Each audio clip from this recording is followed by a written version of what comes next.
We've lost him. He is now into the void. But don't worry, he'll be back in just a moment. Guess what? It's North American time, ladies and gentlemen, which means, Fox, welcome back. You were just saying something about North America, right? It's time for some North American action.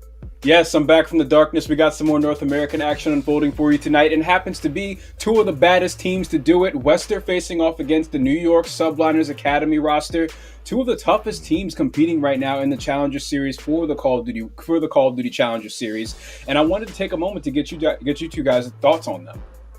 So we have the New York Subliners Academy team match up against Wester and Space. Yep. I just kind of wanted to hear some of your insight on the performance that we can expect from the New York Subliners Academy team. I mean, you look at this team in general, same thing with Wester. What don't they have? When the rosters got announced, again, one of the things I said yesterday was, where did Sib go? Sib was the one player on my eye from Atlanta FaZe Academy. But also speaking to Phoenix, and I talked to Sam for a while, and I said, what was the makeup of this team? What were you thinking about? And a lot of it was like trying to counter Subliners Academy. Subliners Academy, you just look across the board. Glow Frosty, arguably one of the best amateur ARs in North America, arguably the world last season. Prolute and Saints together are a powerhouse duo in S&D, and you have Spark there as well, who him and Saints have had time playing together before, but this entire roster, like Frosty, Prolute, Saints, and Spark, it is a stacked S&D team. It is an incredibly competent hardpoint team, and in Control, it's just a mixture of both. So when you ask me, what's the makeup of this team? What do they look like? I ask you, what can they not do? Because they can do everything. Right. It sounds like there are no missing parts right now in this matchup. On the opposite side, we have Wester. Ali, I wanted to hear your thoughts as to how they stack up against this team. Honestly, it's such a toss-up between both these teams. Wester is just so dominant at respawns, and I feel like New York's only chance would really be to kind of take over in S&Ds and hopefully catch them off their feet a little bit to be Fox. But I am super excited to get into this match.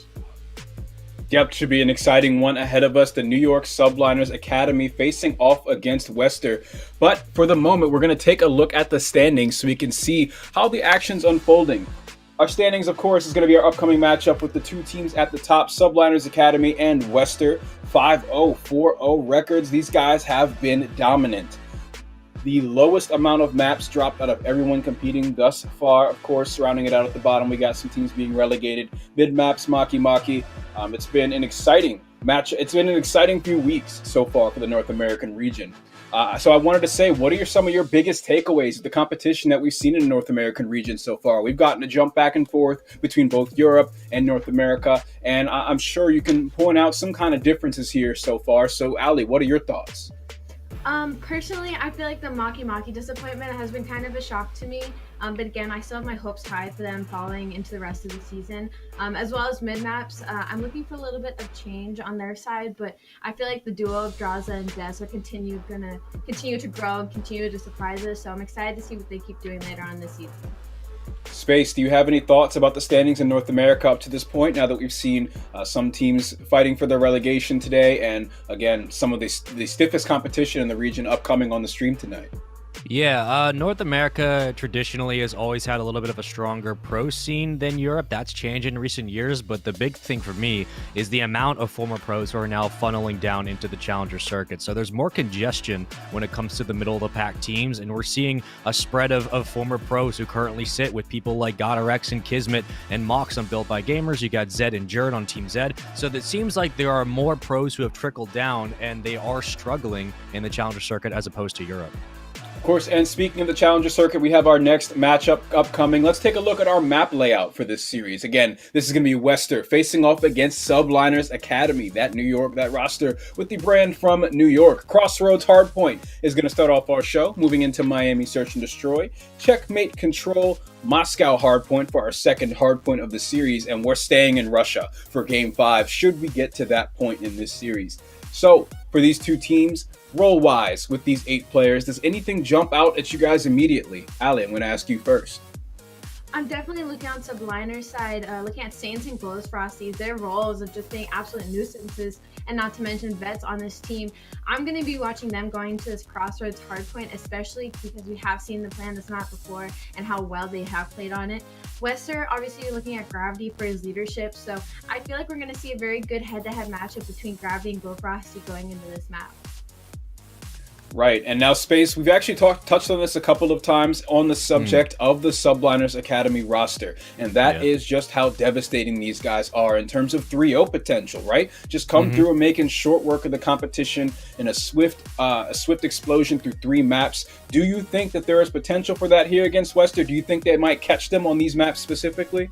No, I mean, the closest you might get is Crossroads. Miami is a toss-up, but even then, you can still kind of play it relatively safe. Crossroads might be the closest one. I'm surprised we didn't get a raid hardpoint, giving it its neutral ground for everyone, and you can really let your AR shine. But we saw Subliners Academy play Crossroads last night against Mr. Midmaps. They did really well there.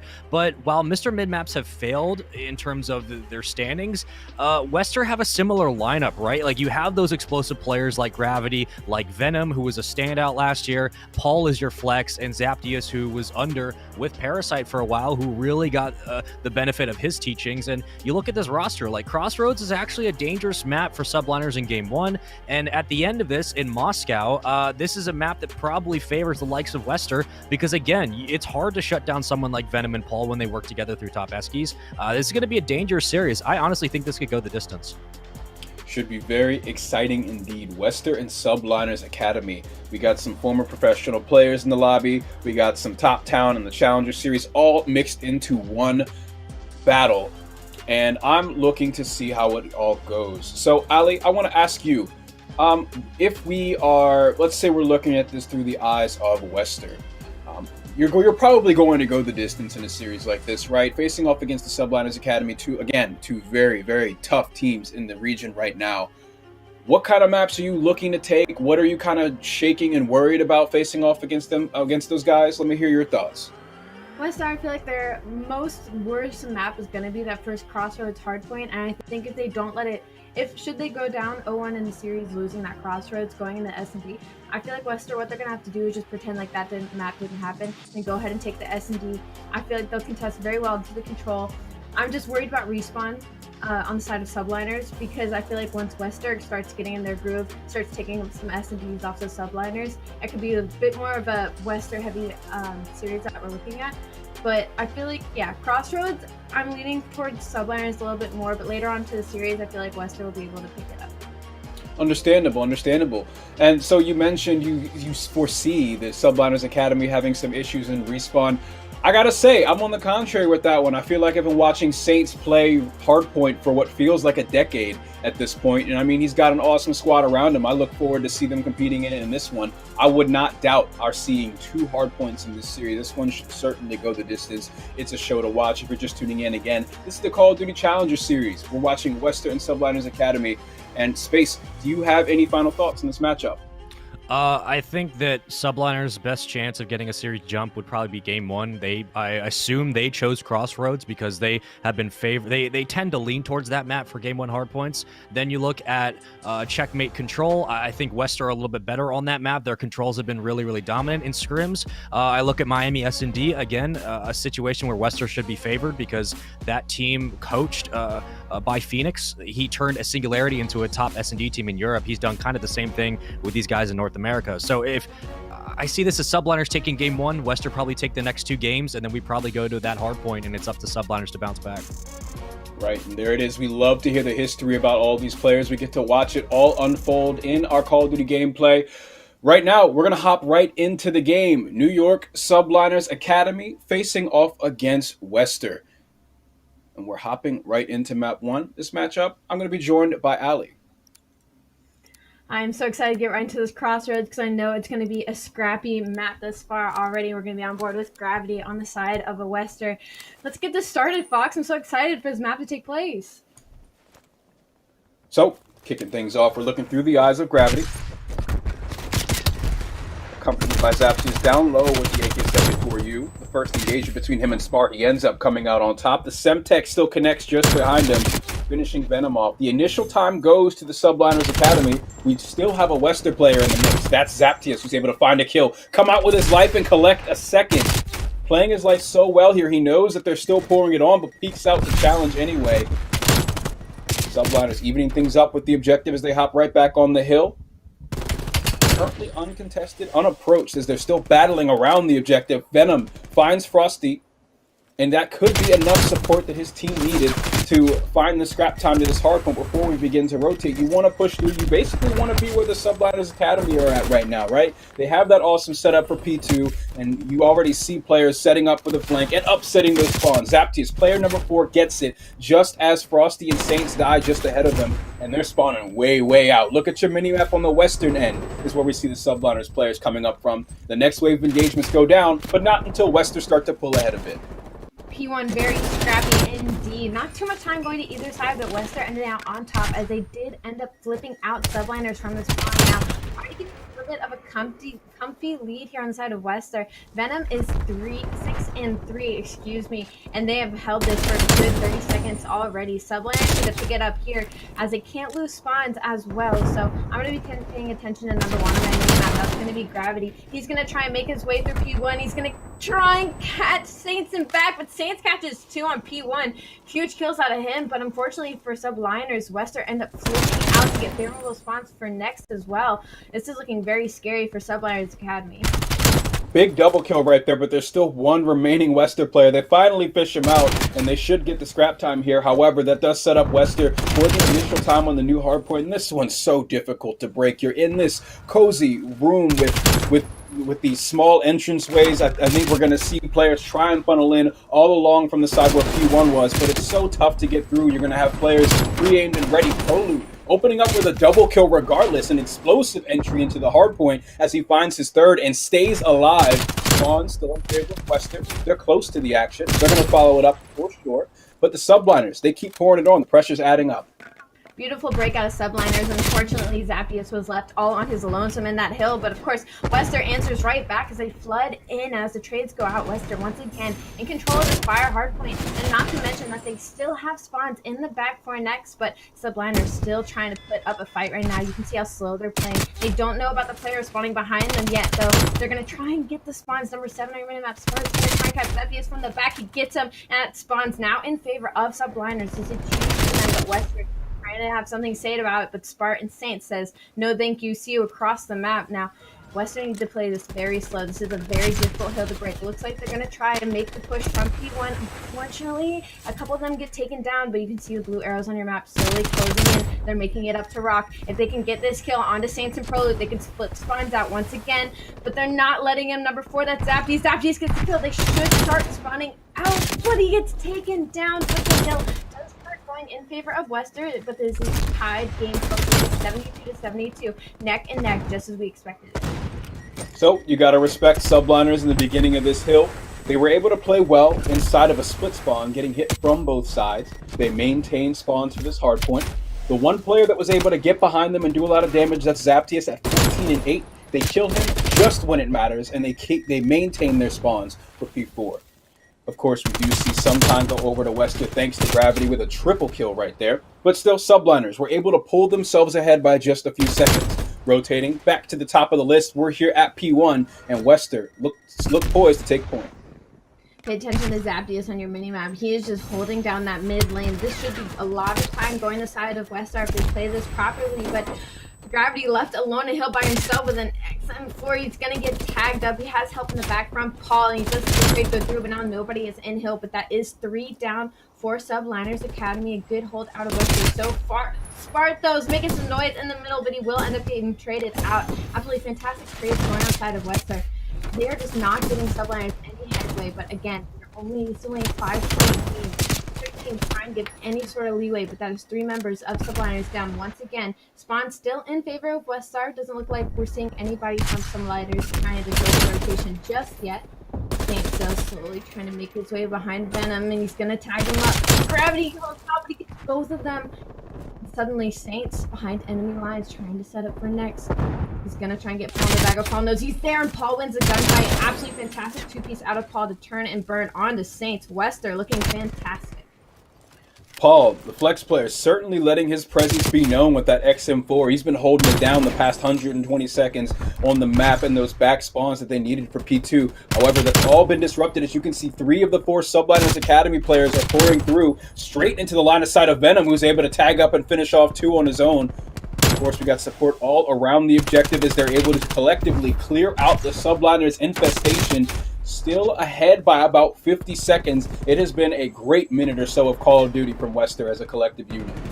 I'd love to see Wester give up this 20 seconds here and start working on rotation. It looks like we're going to slowly start seeing that coming out of them on P1, but Subliners still trying to hit this last 20 seconds. That's going to be Saints trying to contest it just for a little bit. I almost wish he back up just in case he decides to spawn out any of the Wester players, but looks like they're safe for now, so we got Subliners set up for next, but they need to get this whole 60 if they want to hopefully get back into the season. So, rotating to the new hard point. This one's a tough one to break. Got two still sat around P1. The rest of the team still coming up off spawn. They got some players cutting them off on the rotation, which should stagger the play just a little bit. And you can see 15 seconds uncontested so far for Subliners Academy. It is, of course, going to be represented in the score. They still have yet to get to a true first wave of engagements, and Frosty pumping the brakes on him just a little bit there with the opening double kill. Again, forcing Wester to play off their back foot. The remaining players are outnumbered and have to wait for support, but they're spawning up so damn far away on the map. Even Paul with his double kill, it might not be enough unless he's able to get support for the third. Venom comes through with the submachine gun. That's the kind of support they needed, and it bought them enough time to get to the objective. This could be a turnover here in favor of Wester, but keep in mind they need those back spawns. They have to keep flooding through and succeed on the gunfights in the back. That was a beautiful holdout of Subliners, but they started to back up for new just a little bit too early, which allowed Wester to get that half step onto the old hill and get that contest time. And number 4, that's Zaptius. He's on top of the hill. He's just waiting for his teammates. He could just start killing people right now if he wanted to, but he will get kicked out. But again, this is starting to get a little scrappy. Number 3, that's going to be Venom. He's going to try and hop rock here, maybe disrupt spawns just a little bit as he waits for his teammates. Seems that Prolent may got a little bit of a whiff of him, and not yet. Venom, he's pushing up on rock, he's waiting for his teammates. This is looking like it's all for Wester as they're going to start spawning them out so deep. And see number 6, that's on Subliners. That's Prolent, he's across the map, but they still have yet to get Subliners out of the hill. What was the 50-point lead has now dwindled slightly because they were not able to break P4 fast enough. You really got to give it to Venom right there. That flank unfolded beautifully. He was able to clear out Subliners players, acting as a thorn in their side and allowing the remainder of Wester to pour through and collect this scrap time. They're up by about 30 seconds as we rotate to the next hard point. Right up top, P1, player 7, player 5, that's Spart and Saints will be the closest ones to the objective. Of course, we got to have that alley control. Saints finding that first kill is a good way to do it, but Venom at a distance is there to follow it up. Nobody's safe on the hard point as long as he's alive. They fish him out and shut him down. Spart with a double kill, but the action is back to unfolding on the objective as teams are flooding for control. Wester committed a little bit too much to that final break. They are now lost on. They do not have P1 control just yet, but they do have a comfy 20-point lead right now, so they do have a little bit of Zaptius and he'll just take him down. Subliners really starting to heat up here. I was going to say, Gold Frosty, we need to see the Frosty that we saw yesterday, and it looks like he's starting to warm up now. Back and forth. It's a real battle. Wester in control. The hard point up by 20 seconds. We got Glow Frosty right around the corner doing some damage. Subliners Academy also has access to good spawns for P2 here. So keep in mind as to what Spart does, holding in the back alongside Saints. That flank is wide open unless someone turns to cover it. Paul could certainly execute on it. Looks like he's going to do just that. I'm unsure of whether or not he was spotted by Proloot there. We'll have to watch that play develop as the remaining Wester roster comes over to support him. He finds a kill. That might have been the distraction they needed to blow this play wide open. 2 players spawn far out, make it 3. Wester's completely taking control of the hard point. With 45 seconds remaining, this is a great spot to be. Beautiful break out of Wester, especially going in the back, making sure they picked off Glow Frosty before funneling all their artillery in the front, and Venom just not letting anybody get close to the hill, and Subliners are able to contest it for now, but Paul has something to say about that. And again, now they only need 40 more points to take this first crossroads, this is not what I was expecting. Subliners are spawning so deep, and number 1, Gravity's already trying to hit a bit of a rotation. They're unable to make it, but we need to see more rotation out of Wester here. They cannot win it off of this hard point, so they're gonna have to break into fire. Take a look at the damage coming out of players like Paul and Venom, set at 34 kills. But we cannot forget Zaptius with 2 minutes and 14 seconds and counting in the hill as he also approaches 30. Moving over to P3. Fogs in control of Subliners Academy. Great spot for them to be in, especially with the fact that Wester's only separated by 19 seconds for their victory.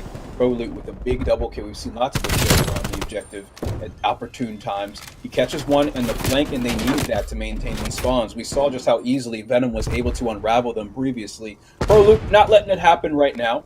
30 seconds remain. Next offensive front is on the way. Saints knows they're just around the corner. All blue in the kill feed as Wester blow the setup wide open. Spawn still in favor of Academy. It's not enough.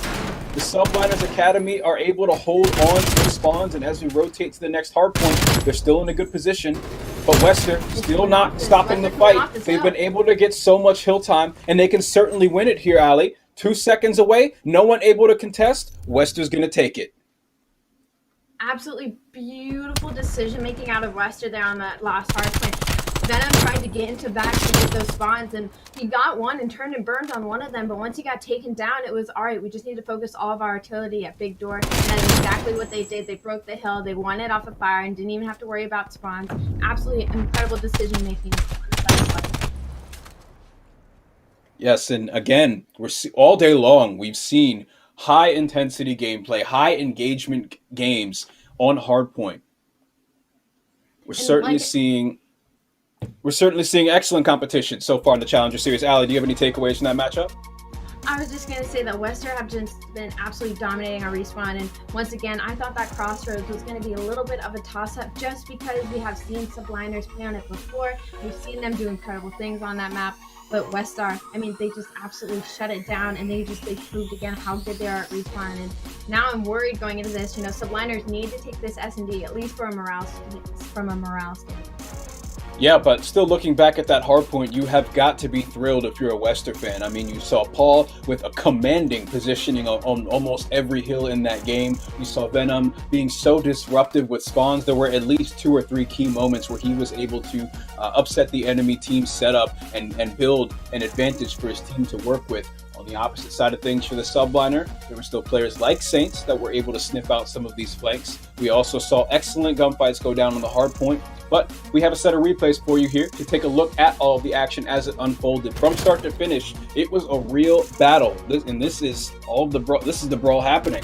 Saints opening up with some excellent AK-74U gameplay. Spart also there to support for the team.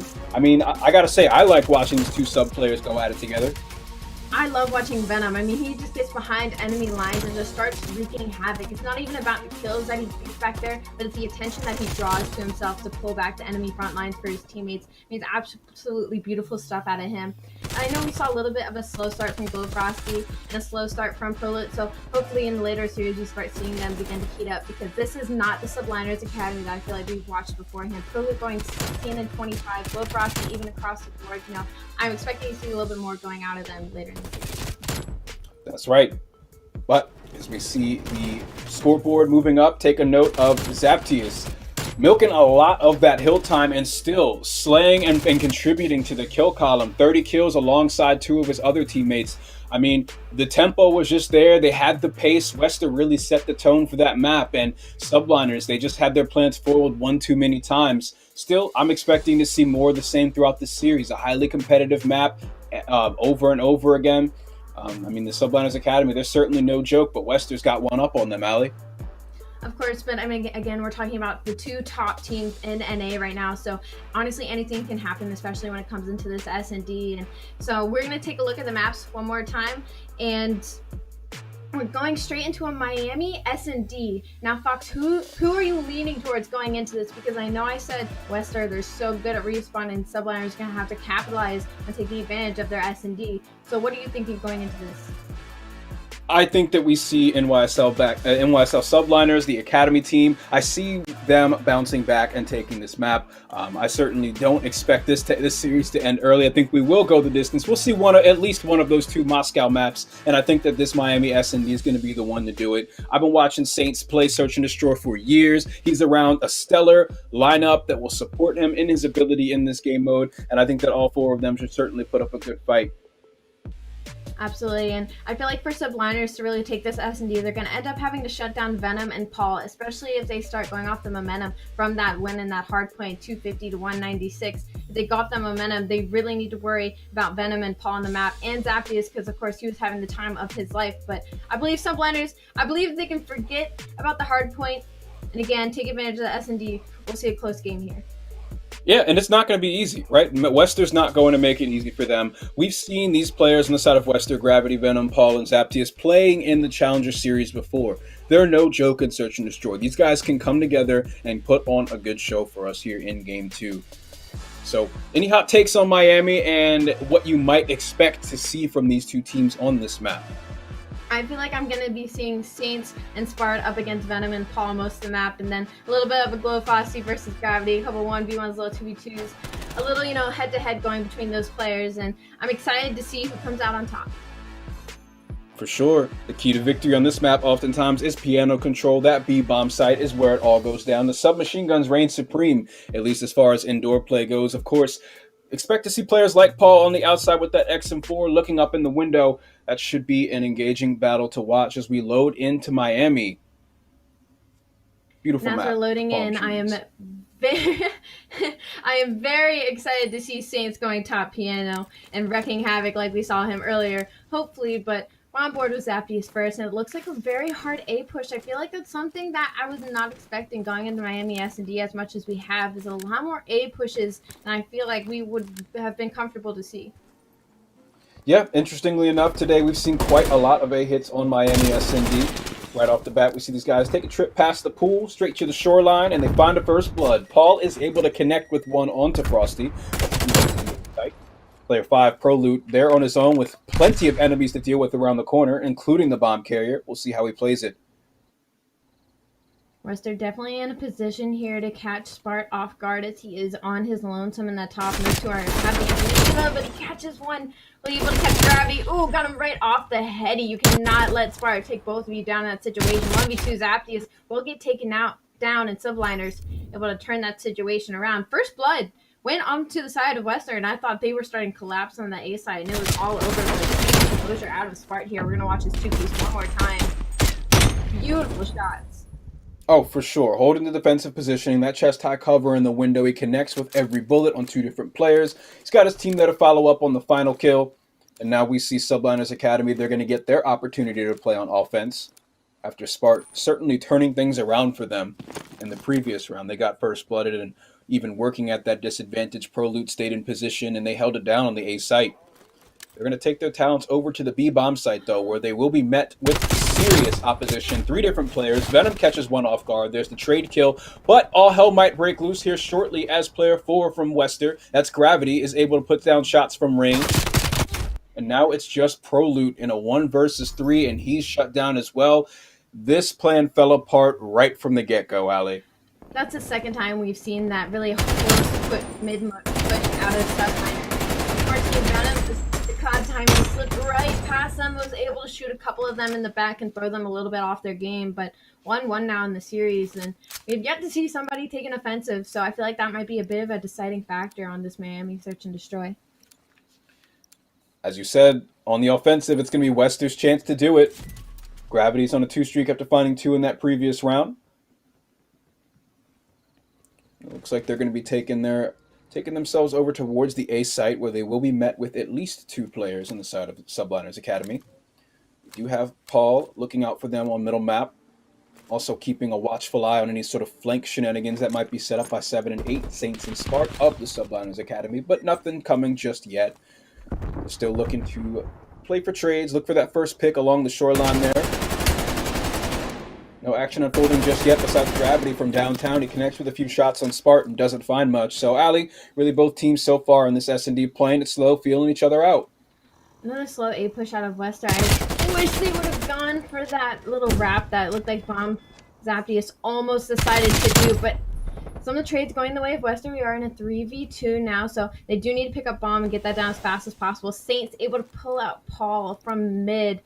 28 seconds on the clock. Bomb is still down. Venom or Gravity need to make the stretch for it. Looks like Gravity stretch for it, and Saints can leave the Bomb down. No trades gone out first. It is now 2v1. all up to Glow Frosty. Bomb's going down, but Wester do ends up catching him as he's going to get the peak. I was worried for a second because the bomb started to make its way towards A, and once they got the information that two of them were there, they almost looked like they made the decision to wrap, but they ended up committing to the A site and ended up working out in their favor in the end. Played the trays very well for sure and held down the site. We see Wester take the first offensive round win of this search and destroy, where they find themselves up 2-1 on this map. If you're just tuning in, Wester did take the hard point. It's a crossroads hard point. Lots of back and forth. I'm looking forward to seeing more of that in the search and destroy here. 2 players on a 3 streak. That's Venom and Gravity. On the opposite side of things, Subliners Academy is going to have ProLoot as their bomb carrier. Again, moving towards the A-bomb site, leaving one behind. That's Spart, looking out for the flank. And of course, we have the benefit of being able to see through walls, Ali. So we know that these 3 players from Academy could just, hold down the gas, go straight to the A site. But of course, they need to figure out where Wester is sat. They had 1 player originally, but the call, as an audible, seems to be sending some more players closer towards the A site, as they didn't hear much at B. Unfortunately, they didn't move at A fast enough, so now there's 3 players from Wester rotated over for Subliners, but we've seen Saints do this before, and we're going to see him do it again as he waits in Beach, waiting to trap his prey, but unfortunately his teammates are starting to get taken down. There's now first blood on the side of Wester. It's a 4v3. Glow Frosty trying to catch Gravity, trying to catch any movement. Bomb still needs to go down, though. It is 27 seconds. It is down on the site. Wester needs to start making a move now if they want to collapse before this bomb goes down. Spart able to get it down, but Saints will get taken down for it, and that is 2 now down on the side of Subliners. Is Glow Frosty in a 1v3. He has to watch over bomb, but they know where he is. This would be an absolute miracle, but he will get taken down by Venom. That bomb will end up getting defused. Yep, and so right there we saw Subliners Academy working it as slowly as they can, trying to get up to the A site. Wester just saw the play coming, shifted some plays around, had a great defense around the A site midway through that round, and even as Saints was able to sneak up past the boat and find a kill, it just was not enough. They did not have the proper footing on the site to hold it down. As you see, Gravity was able to comfortably pick them off from this position. So that will be a bomb defuse. And we see Wester go up yet another round, 3-1. Venom and Gravity still on that streak. Right on board with Gravity, looking like a hard A push out of Wester once again. I feel like we have yet to see any commits to B bomb site, which is a bit shocking considering these teams. I definitely would have expected a little bit more of a scrappy garage going down, but I guess not yet. And so now we do see the Subliners Academy electing to play up a bit closer towards the boat out in the water. And we also have one in the house just next to them. Player number 5, ProLoot, looks to be the closest one in the mix. If he plays his cards right, it could be similar to what we saw in the first round where he's able to catch someone off guard. Oh, they might just line up perfectly here for him. Finds 1 kill on the bomb carrier, connects with the second. ProLoot in a stellar position, and just like that, the House of Cards has fallen, and Subliners Academy finds themselves their second round win. And look, this is all what made it happen. Beautiful 2-piece out of him. Subliners definitely putting up a fight here. They are down by 1 round, but not out just yet. Gravity, though, 4-2. Venom, 5-3. Always a bad day to see your bomb carrier die first. That's some feels bad right there. It definitely puts you in a much tougher situation than you were before, Fox. Bomb being down and having to pick it up again is never a good time. But on board with ProLoot, looks like he's going to try and make his way top piano. Finally seeing a bit of a B commit here, but unfortunately 3 players from Wester are here, so this is going to be a little bit of a difficult push for them. TNT utility out. Trophy did get destroyed. Semtex just out of range of the trophy system, and no protection for them and Piano. We do see Spart taken out by the headshot. So, Ali, we got Subliners Academy committed to the B site in the 3 versus 4. This is going to be a tough one to take. Absolutely. Venom trying to catch some movement. It is still a 4v2 now. Subliners are down. 40 seconds on the clock. No Saints is up there. Saints has been wrecking havoc in top piano, but unfortunately hasn't had any help from his teammates. The information is there. I'm shocked nobody from Wester started in rotation to try and get them both in the back, but bombs need to go down anyway. That is an absolute wall bang out of Wester. Now 4-2, Wester up. This is not the S&D I was expecting to get out of Wester, honestly. I feel like Subliners, I was definitely expecting them to try and take advantage here, but Wester is just showing why they're one of the top teams in NA. Certainly, I'm loving watching the methodical S&D play. We're seeing them kind of catch Subliners Academy off guard quite a few times. And, of course, taking full advantage of power positions with their ARs. Side of Subliners, 3-4, 3-5, 3-4, 3-5 across the board, even. Gonna need to see somebody step up a little bit here. No real superstars shining out inside of Subliners, and that just means there's nobody to match Venom. You know, Venom's been an absolute problem on the map, and nobody, unfortunately, from Subliners has been able to shut him down. And it's a beach trip once again. 3 players for the side of Wester taken to the A site. 1 on the flank, that's going to be Paul. No one's home, though. No one electing to go for it just yet. We haven't seen much of that in this Search and Destroy on Miami. Just a bit of today. But as it stands, most of the action is unfolding on the A site where Frosty is cozy. We saw him able to find a double kill from this position in prior rounds. He's got the knowledge of the enemy team pushing right up on this site in front of him. Let's see what he does with it. Wester a bit stuck out here on beach as Subliners have the information to just close around on them. I emphasize at the same time, yes, he has this position at B site though, as his teammates could really use him. Gravity getting caught out, but not down yet. It's still a 4v4, 20 seconds on the clock. Bomb will go down. Subliners have yet to really put themselves out there to try and get them off the barn, and now they've given all control up to Wester. What was looking like a perfect situation for Subliners. I mean, they're just falling apart one by one. Saints finally makes a low rotation but gets caught out in mid. Wester is absolutely keeping composure here in a 2v1. Bomb down. Glowfrosty stuck in a 1v2. Once again, can he do it? The fox must come out of his hide. Frosty was so cozy inside that building, but with the bomb planted, that offense is turned into a defense, and Wester takes full advantage of it, finding themselves at map point. It is 5-2. Wester is poised to go up 2-0 in the series. And Ali, I gotta say, from the point of this plant, I guess we get to see it as the best play here at the end of the round, but they were able to find first and second blood after planting the bomb. It seemed like the Subliners Academy just came out too late and got caught with their pants down. No, absolutely. They were in a perfect situation to catch Wester off guard, but unfortunately they were too slow and they didn't take action, and they allowed Wester to get that control of that A site and get that bomb down. And I mean, Saints again, he didn't rotate when they already knew bomb was down, and everybody from Wester was over on beach side, so that was definitely an unfortunate situation for Subliners Academy. Numbers on the board for Wester. Subliners Academy gets another opportunity on offense as they commit 4 players to the B site. Those 2 lone players at A for the side of Wester, Zaptius and Gravity, are going to be left to their own vices. We got to see how long this play takes to unfold, though, because they could elect to rotate, and that could spell trouble. There is 1 player on the flank, Frosty, waiting for it to happen. Gunfights engaged on site as Spark gets the better of him. Fantastic first blood out of Spark. Now they need to start taking over this bomb site, and that's exactly what they're doing. They need to get bombed down. Not only a 2v3 favoring Subliners. Beautiful, beautiful B site capture by them. That's exactly what I was waiting and looking to see, is for them to just take control of that bomb site. And that's exactly what they're going to watch one more time. And I mean, just look at the follow-up from the Saints. No hesitation, coming in for the trade. He gets the double kill. Constantly impressed by this guy. I mean, he's been playing at such a high level for so many years. We've seen this man on the COD Champ stage a number of times, and now we're watching him win his takeover of the Challenger Series here. It's an offensive opportunity Venom, for and the he's team. 9-4. Venom 9-4, strongest one in the lobby at the moment. Also on the winning team at map point. All 4 players going towards the beach this time. They're met by players outside. Frosty connects with 1 onto Gravity. He has plans to stay.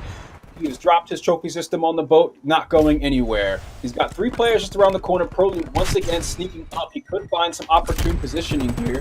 After electing to use his tacticals and lethals, he doesn't connect with much. And it looks like the Wester players actually back up before he can do any real damage.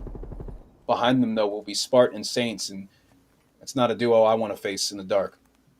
3v4. I mean, you see the yellow arrows there surrounding Wester. I mean, one little sound, one little piece of information, and they will be absolutely collapsed on And here we go. Glowfrosty starting to heat up. He will find Venom. Trades going out. It is now 2v3. Subliners. This is going down in the spawn. This is like the last place I would expect S&D to be going down. But Zaptius catches Prolu with his pants down, and Paul catches Saints. Look, Subliners, this was supposed to be easy, but Western not going down without a fight. Glowfrosty, it's all up to you. Unfortunately, not able to win that gunfight. Again, Western has just been able to turn the situation around and around again and again. We saw Frosty chose for his hill to die on the boat. Starts off the round there, finishes there as well. Unfortunately for him, it's a round win for Wester as they find their second map in the series. And what was an incredibly methodical search and destroy played out by both teams. We saw rotations and audibles being called. We saw excellent sneak plays, especially from players such as Saints. And I think that overall it was just a very well S&D played on both sides, and Wester was able to close it out in the end, Ali.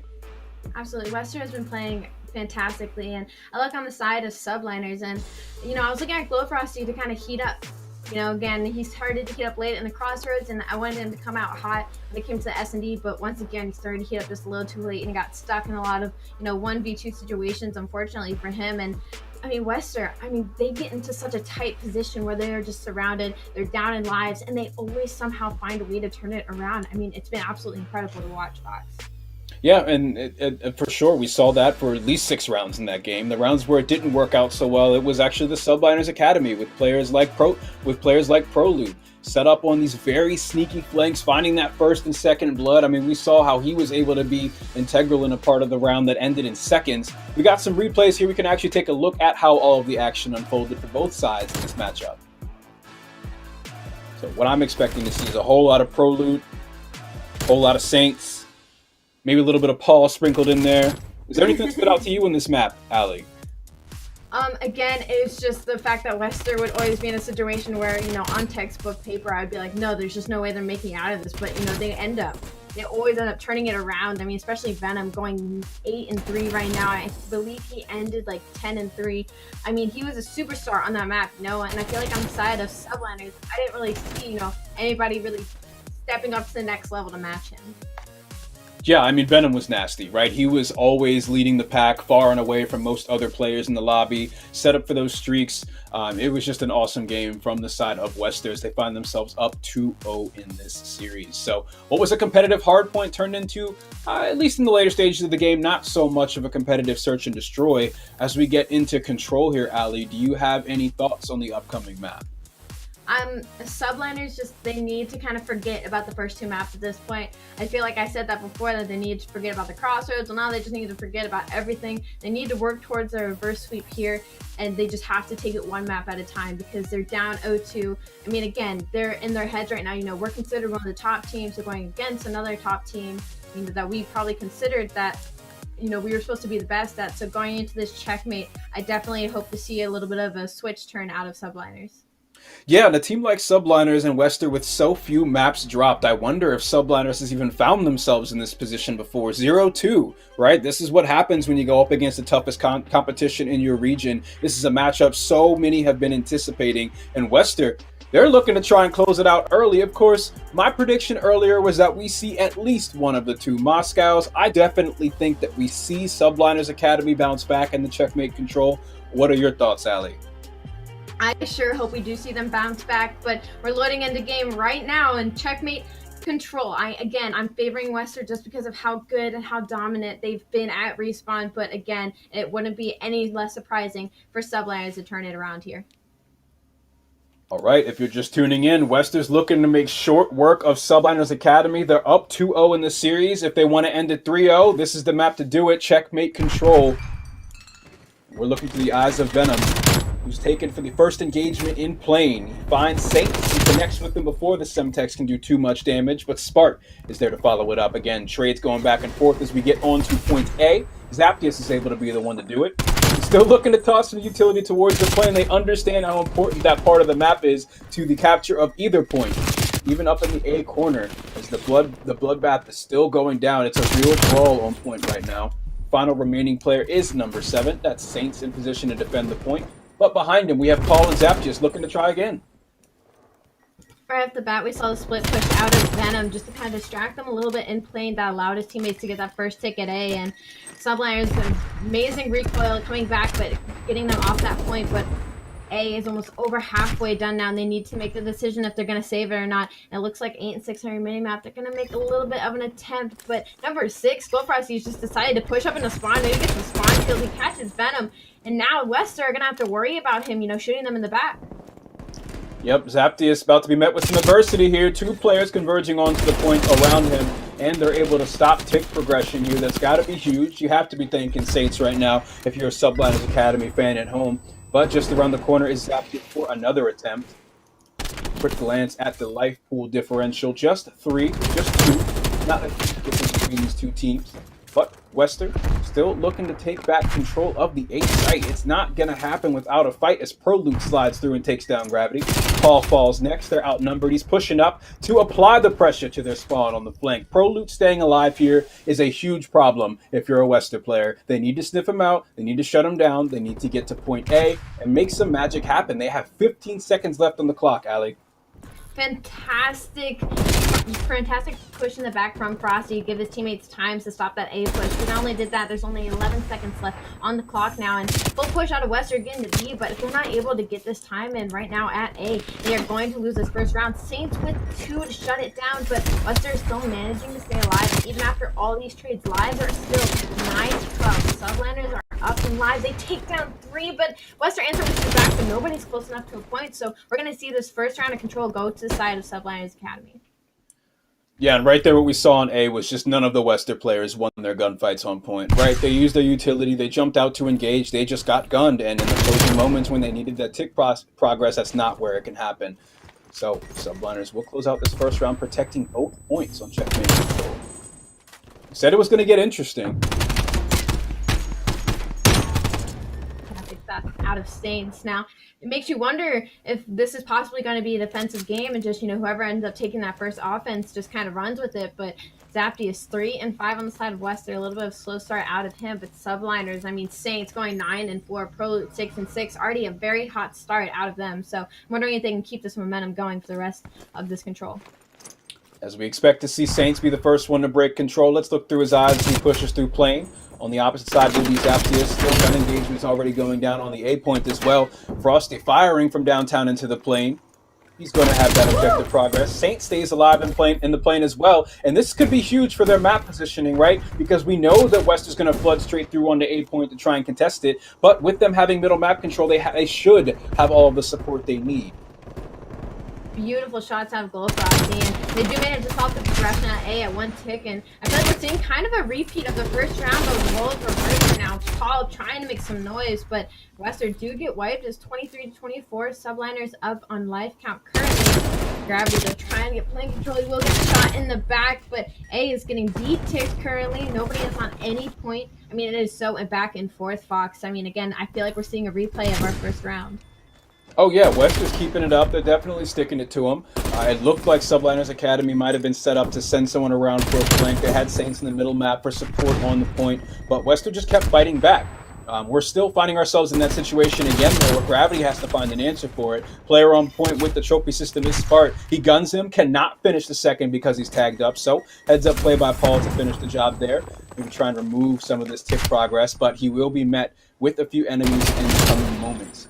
As support of the remaining Wester players as they push up on the plane. One still alive that they need to deal with, and that's Prolute. Zaptius also behind a couple of players. Let's see what he does with this flank.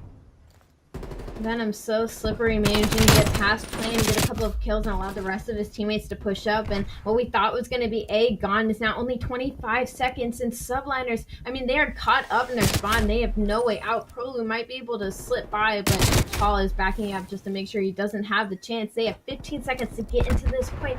Since Paul almost let him sprint by, gets Prolute though. Beautiful shots out of Paulie. No Spart is there again. 12 seconds. They are managing to get into the B point though. They might see a tick go through there, and Wester's starting to fall apart a little bit here. They need to commit to one of the sites because Subliners are starting to make their way towards that A to get that final tick. Tick progress on B. Frosty finds the first here. He's got players around the corner. Gravity peeks, shoots one between the eyes as he takes down Frosty. 2 kills for Wester, currently outnumbering the remaining Academy players. And they stop the tick progress on B. Looking over at A, though, they are damn near close to completion on that third clear. Wester players looking to come through and make a difference. 3 of them swarming the site right away, and Wester finds themselves a defensive round win. I do believe this will definitely come down to whoever gets the offensive win first. I mean, both teams, again, it was just like we were watching first round Donkey play. Glowfrost, you're going to see a couple of good shots out of him. He has really turned the gears up during this control, and I feel like that's what we needed early on to see a really good contest coming out of subliners. Neither team seems to really be able to get a confident foothold onto A Street. Typically what we see is you push up, you're able to go to the opposing team side of A Street, maybe fire at them a little bit on spawn, have some players set up on the middle map plane, and then maybe send someone in for a flank. But it seems like they really can't get much more than one player on site with a trophy and maybe someone hovering around middle map and the rest of your team on respawn, right? It's not a very sturdy setup because of how high engagement we're seeing this control play out to be. I'm almost upset that subliners did not see this one coming, as Venom went mid once again to try and distract them on the B side while the rest of his teammates took over A. And again, this is A almost already gone over and a half. Spark tried to have something to say about it, and then the cavalry comes in. A tick will go in through A, and I mean, we're watching this again and again and again. I mean, Venom got taken down. Subliners answered very quickly, and now Wester, I mean, they're stuck in their spawn. They're going to try and make this commit towards this B side and hopefully catch subliners in the back.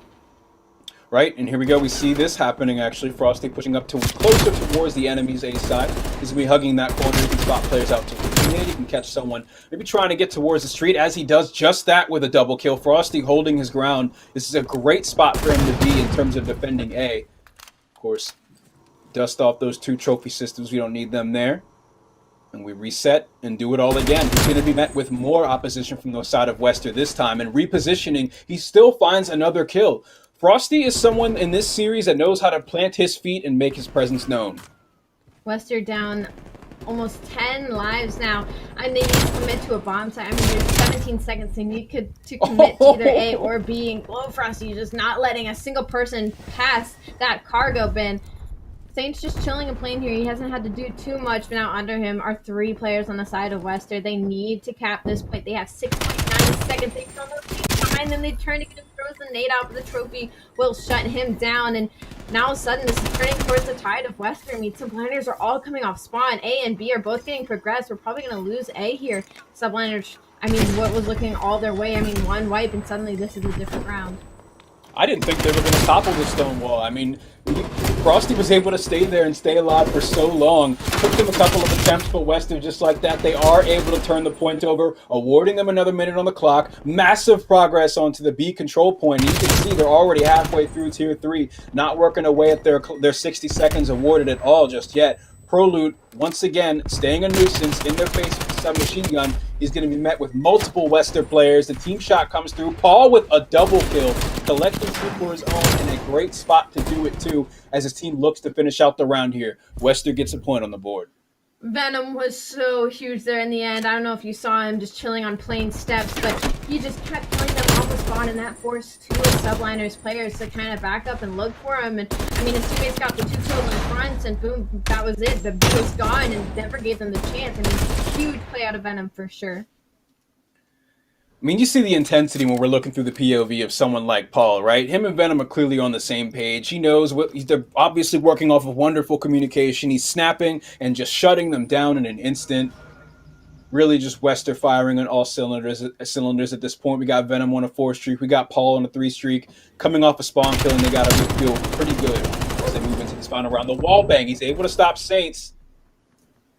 Playing control so far in favor of Wester. There's just one player to meet, and that's Spark, who came up top. Stay on board with Venom as he tries to get behind enemy lines. I think he just saw Saints running into plane. He will shoot him in the back. I mean, again, absolute playmaker out of Venom. A little bit of progression towards Angle, but they are unable to get the tick. And this is where it starts turning into a really dangerous round, because Venom is now in your back spawn and forcing you to spawn deep into those cargoes. And a minute left on the clock. They have some time to work with. Lives at 25 to 24, pretty even across the board. But you have no progression on either side. And that first break is so important. Glowfrosty with the beat down. 23 and 15. 23-15, and Frosty gets through the A barrier. He gets stopped just as he gets on site by Semtex. 2 kills for Wester as they set up defensively on both A and B. No one shall pass. Saints comes up on his own, no follow-up. Spark also pushing in alone. We're going to see staggered plays coming out of Subliners Academy now as Wester starts to pull away in the life advantage. They are 6 ahead of Academy.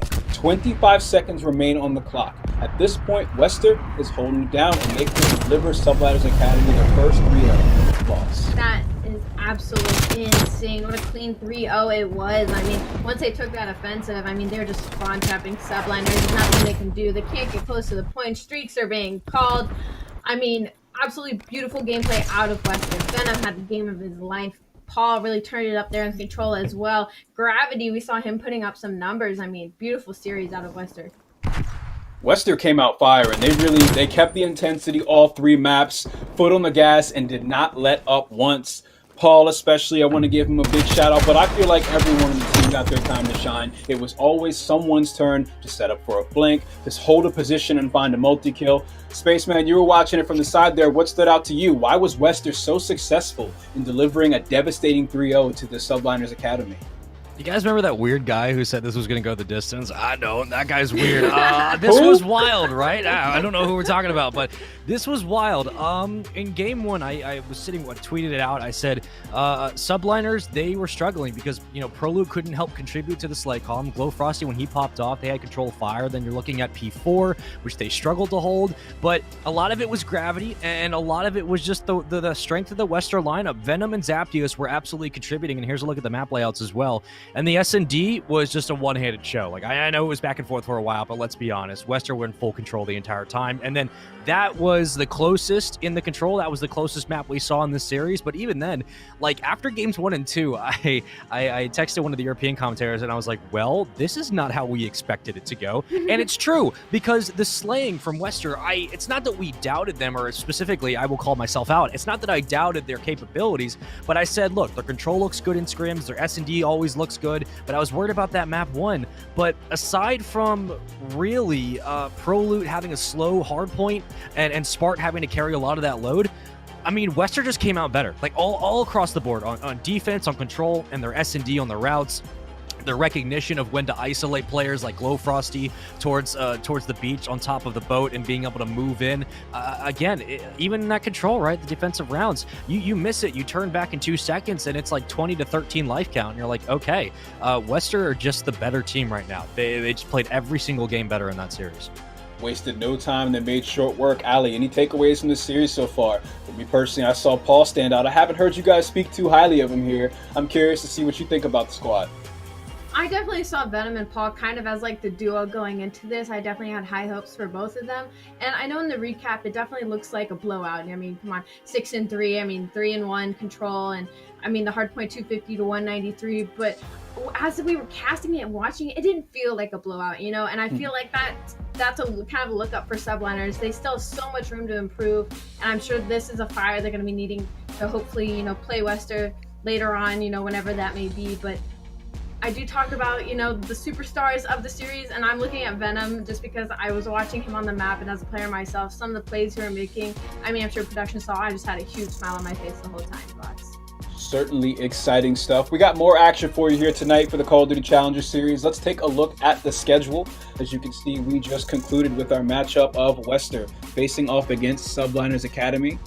And it has certainly been an exciting one. Earlier today, we also saw Orbilis face off against Obtained Esports, Rams meeting House Tarth.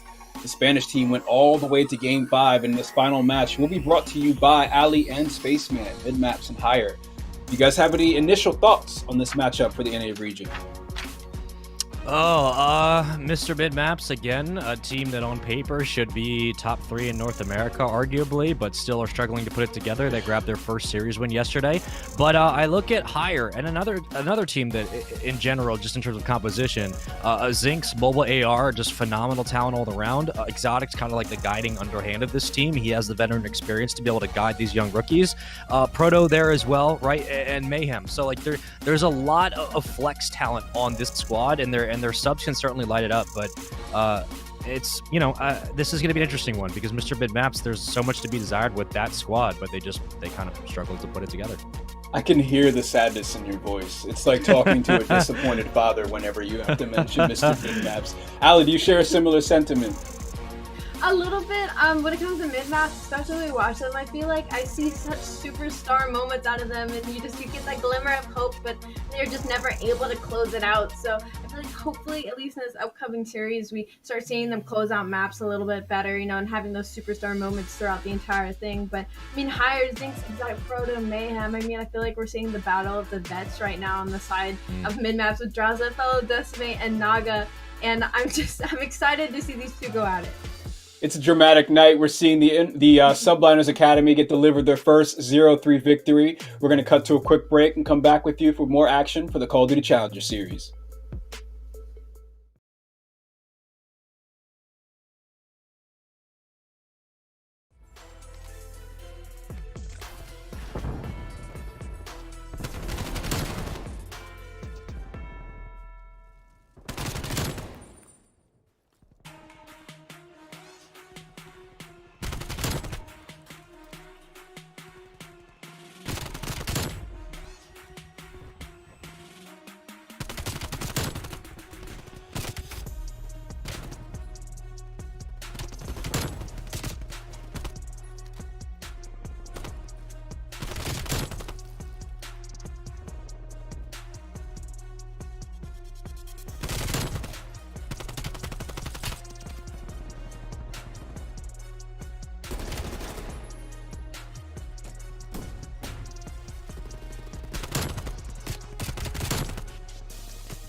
Hello and welcome back to the Call of Duty Challenger Series. It is Elite Week here in 2021, and I'm joined by Space and Ali. We've had some exciting matchups unfold tonight. More recently, we saw the Subliners Academy get delivered their first loss, and in 3-0 fashion at the hand of Wester. We've had some exciting matchups today, and I'd like to hear your thoughts about the upcoming one. We got mid-maps facing off against Higher. Space, what do you think about mid-maps coming into this one?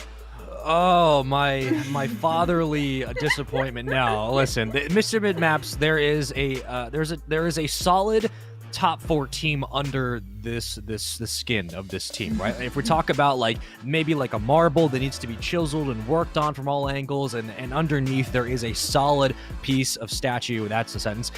That's what I see this team being. They can eventually make their way towards the top 4 conversation, but there needs to be a change, like flat out. There's just something's not working, and the problem is that there is too much talent on this team for this to be a problem, and you're running out of time for it to be a problem. So this is actually an important matchup, right? Maybe standings-wise, not so much, but this is a morale matchup. If you don't come out and play good Call of Duty, if you don't come out and show that you are a good team, at least on the surface, there needs to be a team change flat out. I know we're only into week 2, but it's getting out of hand.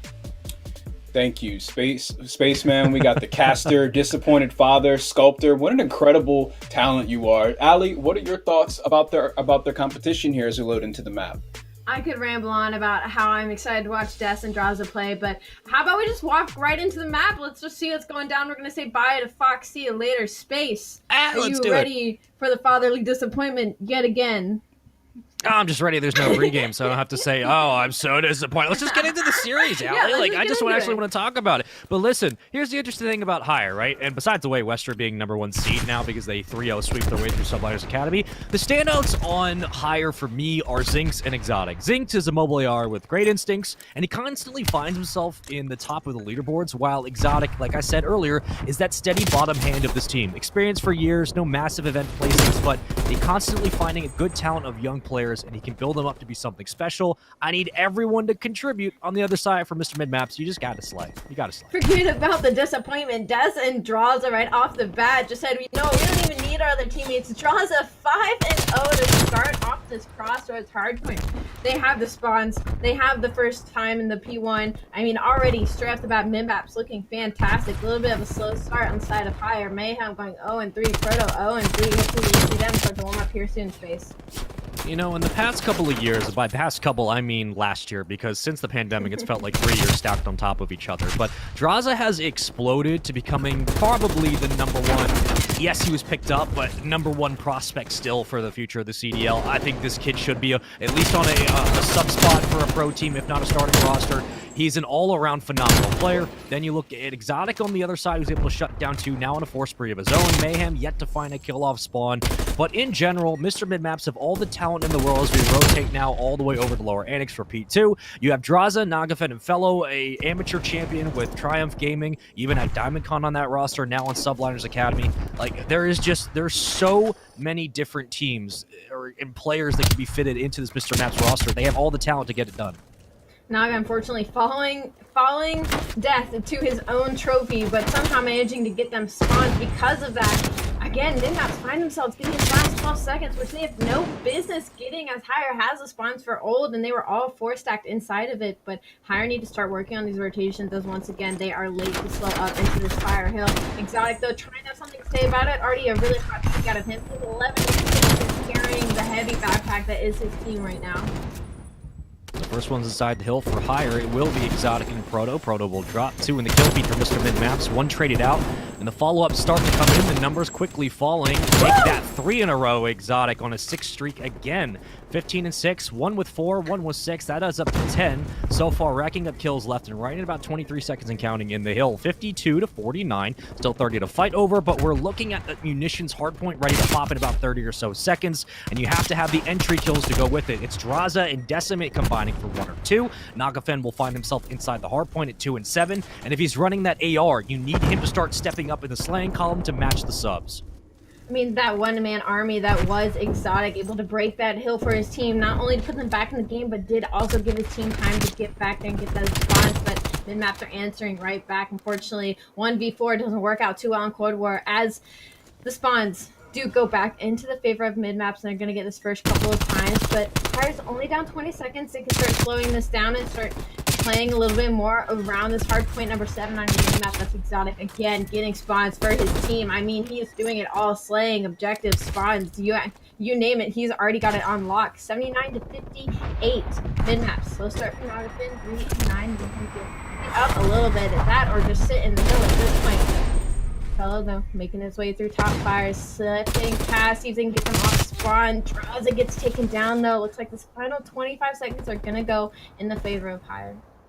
We're going to be looking at the second set of rotations for P1 to pop again. Only 4 hills on Crossroads. You guys know the deal. But in the pregame, talk a little bit about the talent on both sides of the rosters. And again, if you're talking about just wall-to-wall, gun-to-gun, who's going to win the gunfights, Mr. Mid-Map should be favored in this moment. So far, they're doing a good job. But the lead goes back to Higher. Exotic will fall, and Zinx will clean up Draza. So Draza out of the equation. 15 and 11. Nagafen, triple negative, having a very slow start to game 1. Let's go back to P1. Who's going to fight for tank control? It's going to come up to Proto, trying to work his way into the hill. I think he spots that regardless. Zig's going to be able to pick up 2.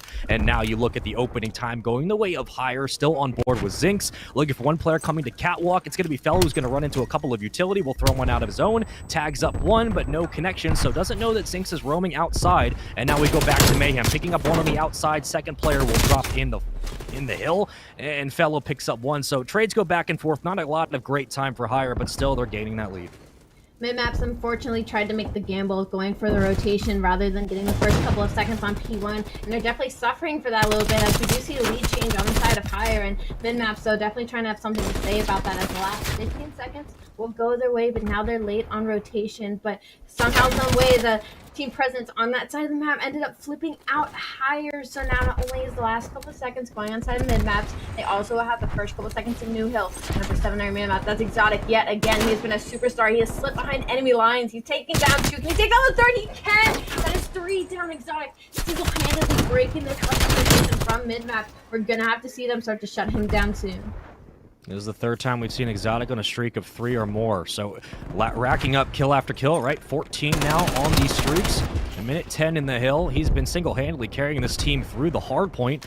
Really the big reason why they hold this lead. 12 and 17 for Mayhem. Proto 11 and 12. Zinx 15 and 13 doing all that he can on the other side. You need more from Nagafen. Can't say much more than that. Exotic with another 2P, 6 in a row. Can he find 7? He will not do so. Had not a lot left in the clip, but still almost looked like he was going to be able to pull that one off. Draza combining with teammates there. They're going to get the hill time. 15 or so seconds to fight over. Scrap time going the way of Mr. Mid-Maps. Never mind.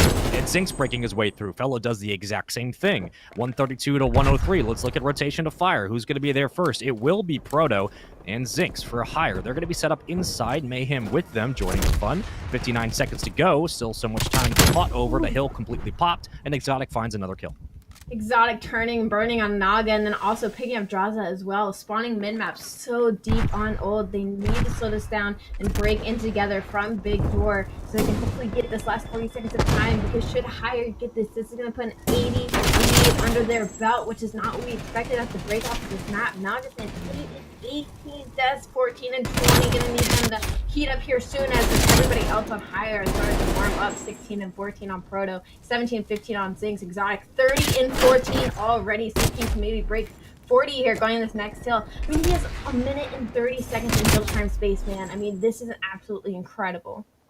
Well, Proto was far out on the hill off the start, and then once they started getting pushed inside and were losing numbers, Proto rotates off the play and grabs back spawn for Higher, so now they can set up for munitions. What a smart play, thinking at least 30 seconds ahead, so if you lose numbers, you have a chance to rotate through and not really lose too much time. Luckily, you have teammates winning gunfights. Draza's going to rotate through the back and pick up the second kill. Nagafen finally getting involved in the kill feed. Fellow on the right side, hugging that close left angle. Draza will drop. It's up to Fellow, 25 and 18, finding one. On the other side, picking up a second kill. Proto will fall, so what was an early setup for Higher has quickly fallen away, as Fellow has found 3 kills now on a 6 spree in a row, and they have set themselves up nicely for the new hill, and they've gathered about 20 seconds uncontested and unchallenged, and no one else from Higher has been able to make a dent. Well, it was a beautiful break out of mid-map. Unfortunately, they pushed up a little too far and did not win any of their gunfights, so they ended up spawning across the map, and now this final 20 seconds is going the way of Higher, and not to mention that they are now starting to get set up on P1 Hill. Just watching the spread right now on the minimap, not a whole lot that's been too uncharacteristic for either side, but you are looking at starting to cross that 200-point mark. Just 10 seconds really needed, and that's a big win from Proto. Again, you're thinking about a couple of hills ahead. We're going to be looking at lower Annex when we pop for P2. Well, let's go to our third set of hills on our third rotation. Exotic will get cut down. Draza again in the kill feed, dead even, 15 engagements. Hell of a thing to see. Nakven trying to find a second, will not do so. He will fall.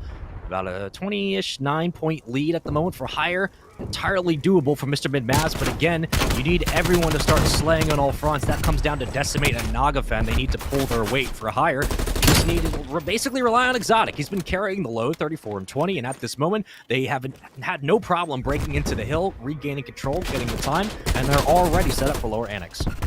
That's a really important gunfight for Draza to win, and now this 20 seconds of hardpoint time is going towards Higher, just creating their lead even further and further. And not even that they have to worry about rotation, because once again, Exotic has been breaking this next point on his own every single time, and I'm afraid we're going to see that happen here again as number 5. That's going to be Proto on your minimap, making his way towards Zop. He will be taken down. A couple of seconds going the way of mid-maps. Draza not letting anybody pass P1. He finally gets taken down. Nagafen there to clean up the mess, but again, they have a large deficit to overcome here. They want to get back into this game. It may not seem like it, but Draza at 30 and 28, every life he's at least getting you a kill, so it might come in an opportune time. Here comes the Flood. Decimate can't win the gunfight. 2 will fall. Higher, all blue in the kill feed, and they'll get the early time as well. They can't win it here, I don't believe. They shouldn't. Well, actually, they might just with an extra tick. They might get lucky enough, but still, you have to contest for the time. The kills don't come in. Higher continue to light up the kill feed. Here comes Exotic trying to find one on the outside, picks it up. Proto in there with the trade. 231 to 198. The time continues to go the way of Higher. Uncontested in the hill. Exotic roaming on the outside picks up one more. Anyone else from Mr. Midmap's going to come in for a challenge? Finally, they get inside. They'll cross the 200-point mark, but again, now with the contest, you won't win it here. Let's see who's set up first for Higher. It should be Mr. Midmaps. They will be, and the first ones inside will be Draza. Need the maps to play a little bit closer to this Fire Hill, as one break could name this map off for Higher, but they're starting to get their kills, but they don't know that Higher spawn in the back. They're turning for it now, and they need to start stacking this hill. This is do or die for the map. They can very much work this back here should they get spawned to the next hill, but they have to play close together and win all these gunfights. Death goes down. Number 5, that's Proto. He takes down 2. This could be it. This could mark it for Higher. Higher needs 5 more seconds. Nobody's going to be close enough to contest this hard point, and what was looking like such an easy map for mid-maps ended up turning in Higher's favor.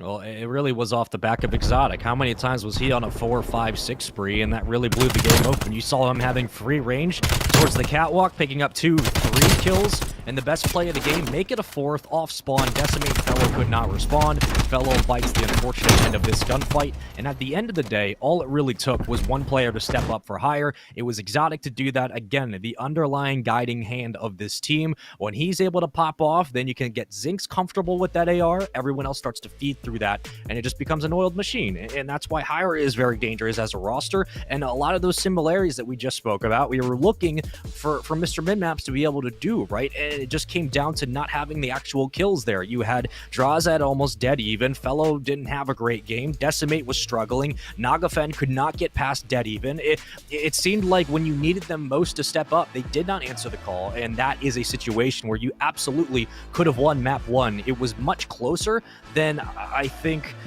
you know, Proto and Zinx would have expected. I don't think they expected it to be that close given the lack of slaying on the other side, but still a game 1 win, and for Higher, that's a big game 1 because now you set the tone for the series.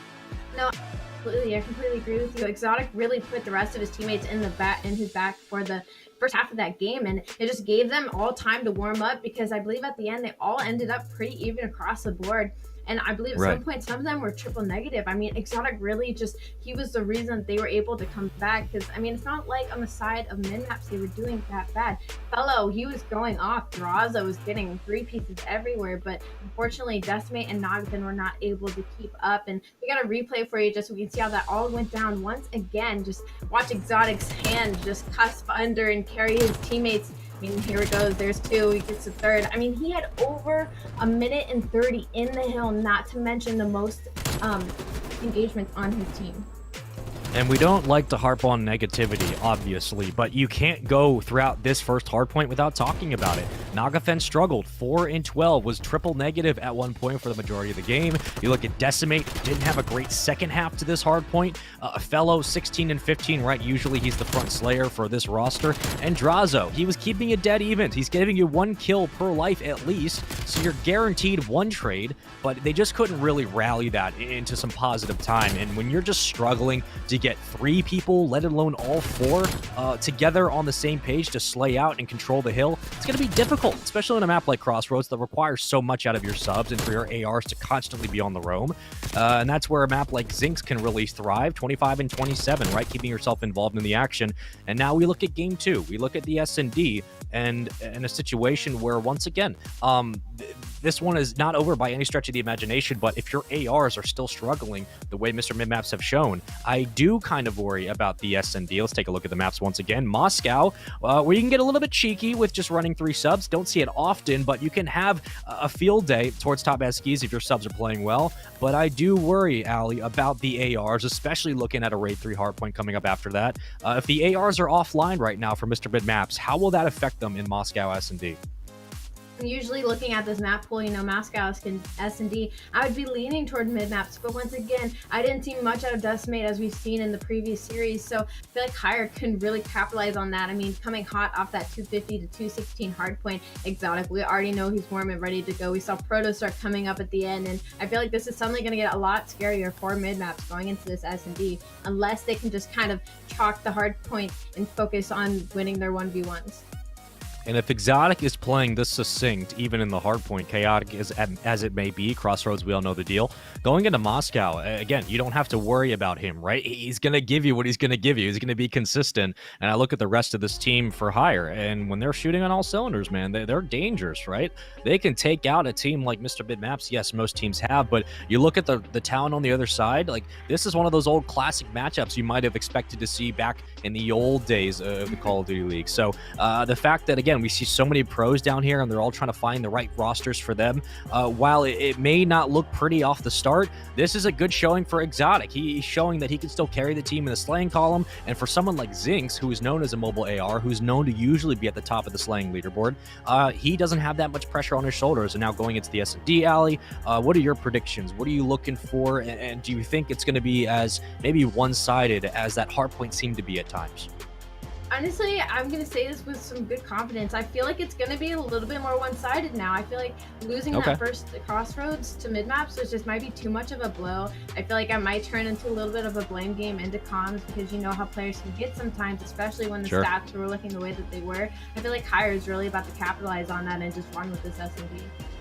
I think if you want to set the tone for the series like you just did, especially off the back of Exotic's performance, you go into this S&D and you play the exact same way. Aggressive, calm, cool, collected. Just continue to do that on a map like Moscow, where opening up the bomb site can be very, very difficult. Once numbers start to drop, welcome to this year. When numbers drop, things get crazy.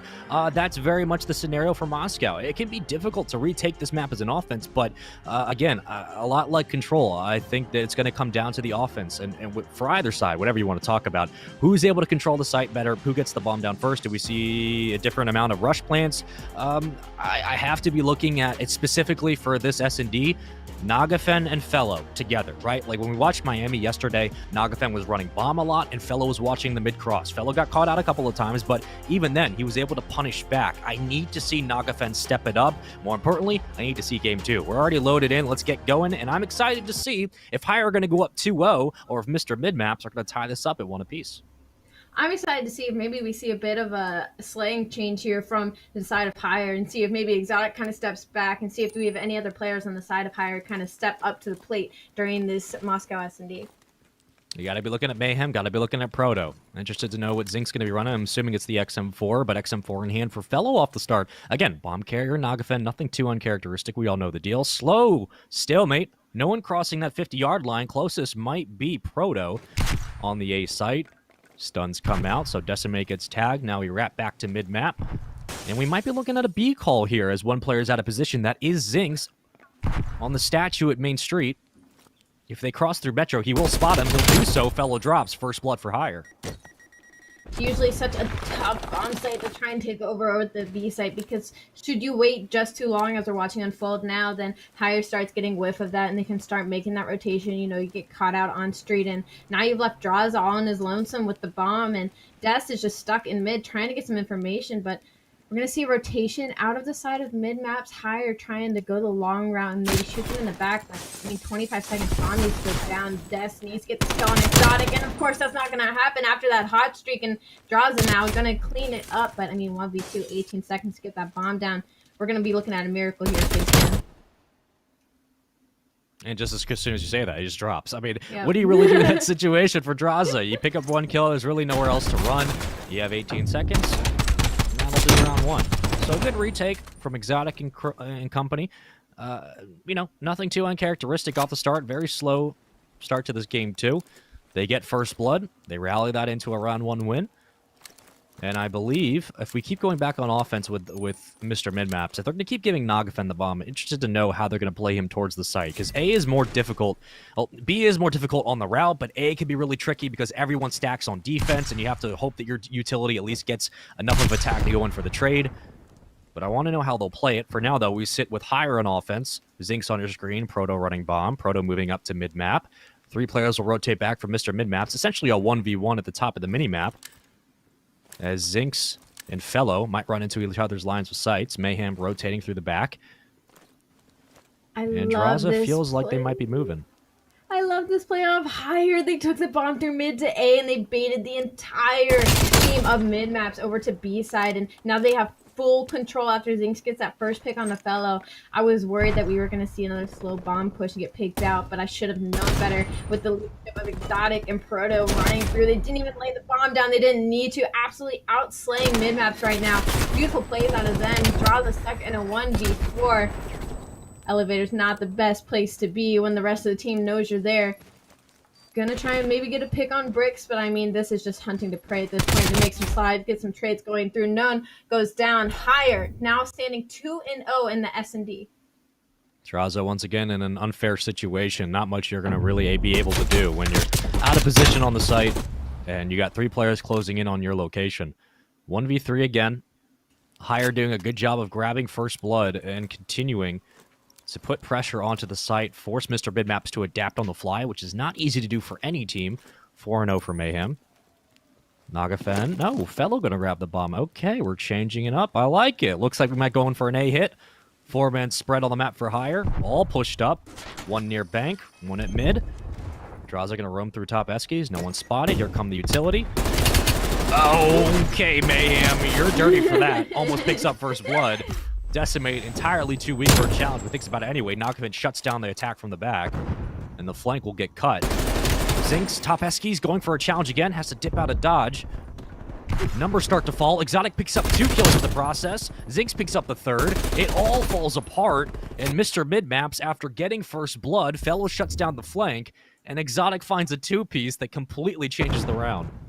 I mean, I know I talked about possibly, Exotic being able to take a break in the S&D and the teammates kind of step it up for him, but the snap onto Draza. I mean, Exotic is just absolutely on fire, but also look at Mayhem. He is 5-0. Zinc sitting at 3-1. Proto can just kind of put his feet up at this point and carry that bomb, sitting at 0-1 because, I mean, his teammates are doing all the slaying for him.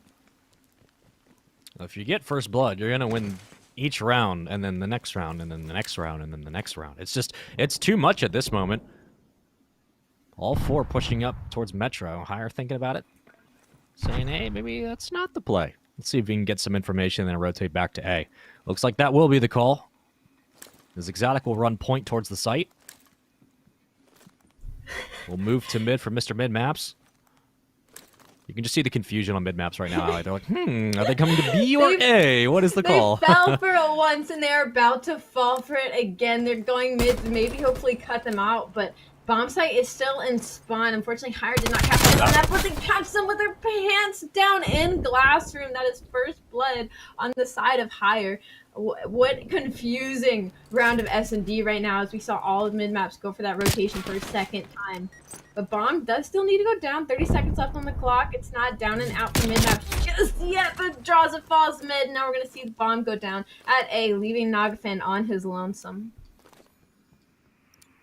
Can you get there? Not gonna happen. Just thinking to myself casually as this round plays out, how many times have Mr. Minmaps, one player regardless, been stuck in a 1v3, 1v4 situation? Seems like it's been almost every round at this moment.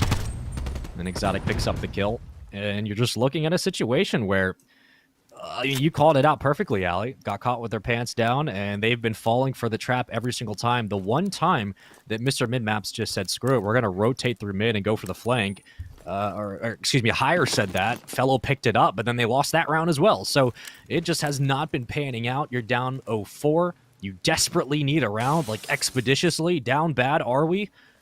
And one near mid. Droza could find first blood if he peeks the right way. Proto might get it, though. He will do so. One more round. Here comes the challenge. Nowhere to run. Have to find a kill. Droza will trade it out 3-on-3. That was such a late trade, and now all of Higher knows that mid-maps are stuck in mid. They're going to try and push their way out of Eskies. Exotic, though, has his back turned to it. He's going to get sandwiched between Mayhem and Exotic. Exotic finds one. He's going to find the second. I mean, where are the trades coming down? He almost finds the third. What a quick collapse on the mid-maps. I mean, they are just looking confused on the map right now, Spaceman. It's like herding gerbils into a lawnmower. I don't know what that means, but like, look at this. Where are they going to go? They're just cutting them down. You have them moving all together through top Eskies, no spacing, and at the end of the day, you could just corner them into a spot they can't retreat from. Mayhem has yet to die. Mayhem is still 6-0. Somebody stop this man. Death's, though, counterpart on the side of mid-maps, unfortunately, 0-5. Haven't seen him warm up too much today, unfortunately. They seem to be suffering the consequences as they are down 0-5. Droza, though, able to catch two of Higher going through Eskies, but Zinx answers right back with two of his own. Come on, you were up 1v1 situation. Zinx versus Droza. Oh, excuse me, Zinx versus Naga. Naga 1-5 versus Zinx 8-1. Spaceman, I don't know where your money is going, but I think they got first. Mr. Minmaps got first blood. I smiled. I'm like, oh my god, they actually did it. However, using the streak to ping, so he has to know that they're far back at A. Zinx bomb down. This is entirely doable as well for Nagafen. What a time to clutch up and get your second kill on this S&D. Nagafen playing it really, really well, but again, you're giving up a lot of map control, knowing the bomb is down. Will he get caught off? Zinx rotating behind might get perfect COD timing. This is the turnaround that you needed, Naga. No! He was facing the right way. He was pre-aiming it and still was unable to get the shots off. 6-0. Higher, absolutely running through mid-maps on this S&D. Well, if there was ever a map that just was not close, that might be it. Even in the round before that, where you had three members of mid-maps moving up top Eskies together, which again is still risky because you're just bunching yourselves into a trap. Exotic picked you off from the back, 2 kills in a row. Like, everyone collapsed from Higher. Mr. Minmaps have nowhere to go. And the thing that's surprising for me, like, it was a very clinical, clean S&D. What's surprising to me is, and again, this just might be a, hey, 4 individually talented players on a roster that just doesn't work at the moment. You have Droza, Nagafen, and Fellow. Okay, Fellow and Nagafen who together have so much experience just as a duo, but you have Droza, Nagafen, and Fellow, right? And this team with Decimate is struggling in the one game mode that you'd think they'd be really, really good at. And I just don't understand. Let's take a look at the replays from that S&D. It's essentially all higher, right? I mean, it's a higher I would be surprised if there was one actual replay that showed mid-maps because they didn't get that many kills. I mean, they were not able to figure out any rhythm. They kept getting left in 1v3, 1v4 situations, Ali. And am I being harsh? But for a team that's this stacked with S&D stars, they just don't look like they're playing S&D that well. I mean, it was mind-blowing because they kept falling for the same tricks. 3 times I watched mid-maps rotation onto that fake B push. And I mean, it was just unfortunate to watch. It was unfortunate to watch on the mini-map with like, oh god, don't fall for it again. You know what happened last time. Just send somebody mid, send somebody street, send them to get that information and get the heck out of there. But unfortunately, we saw none of that out of mid-map. Well, again, a lot for mid-maps. This was a morale series, right? If you're able to come in and show that you can play at least as a group of 4 together coherently, that's going to do a lot for this team. But at this moment, in Hardpoint, they look like they can compete on talent alone. In S&D, they look, at least for this series, they look absolutely lost. There is no other way to sugarcoat that. Now we go to Raid Control. You must win. There's no other question. You have to win this or you're going to get 3-0 swept. For Higher, you have so much momentum on your side. You have just baited and perfectly tricked and played Mr. Midmaps to a T so far. The Hardpoint was a little bit closer, but Exotic is having a field day in the respawns. You go into Raid Control. You know, I'm just going to ask you, what do Higher... How do Higher approach this control? Are you looking at a different kind of composition, whether you're running like, 2 XM4s, 2 AK-74Us? Are you looking at 3 subs, 1 AR? What are you thinking for Higher as they look to close out the series 3-0? For Higher, for sure, they're definitely going to need a flex player to pull out an AR on this map because it is so much wider and more open than what we're used to when it comes to a map like Crossroads or Garrison. And I'm expecting Higher to run with this. I'm expecting them to just run at mid-maps. I'm expecting a 3-0. I'm expecting a shutdown. I'm trying to be on the side of mid-maps, and I'm trying to call them. They have their moments where they look like they're doing really well, but I haven't seen any of that in this series, unfortunately, yet today. So I think this is going to be an easy series for Higher. Well, let's get into Game 3. It is Control on Raid, and here's the thing. Raid's a little bit different than everything else. We've seen it for a decade, but it also can be unforgiving if you know how to play it, and that's going to be the question for Higher. How well do they play through, and how well do they play on offense off the opening point? Well, for Mr. Mid-Maps, you need flawless defense, and you need flawless Call of Duty throughout the rest of the series. You have to reestablish some rhythm, regain your bearings, and win the war of attrition at mid-map off the start. It's 2 kills in a row. Make that a 3rd for Mayhem, and for Higher, they're already on to B.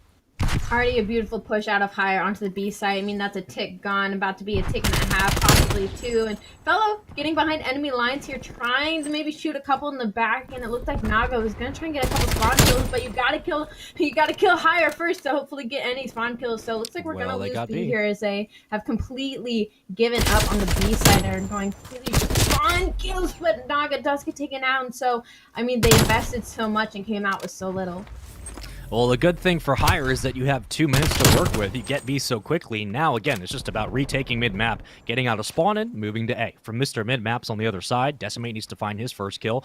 Fellow needs to start heating up. Nagafen 3-2, having a good start to this Control. 23-22. Life differential not too detrimental for any side, but at this moment, we slow things down in the kitchen. Decimate on your screen. Can he find his first kill? Doesn't look like he's going to be able to do so. He'll get cut down. Nade was there for the free check, and Draza survives this gunfight somehow. Nades fly out. Draza's still alive. Proto on your screen and completely tagged up. Guardian Angel is Zinx, and here comes the collapse onto A. Nagafen is the last alive inside the point. He's going to get shut down. Exotic reads that perfectly, and they're going to work on this first progress.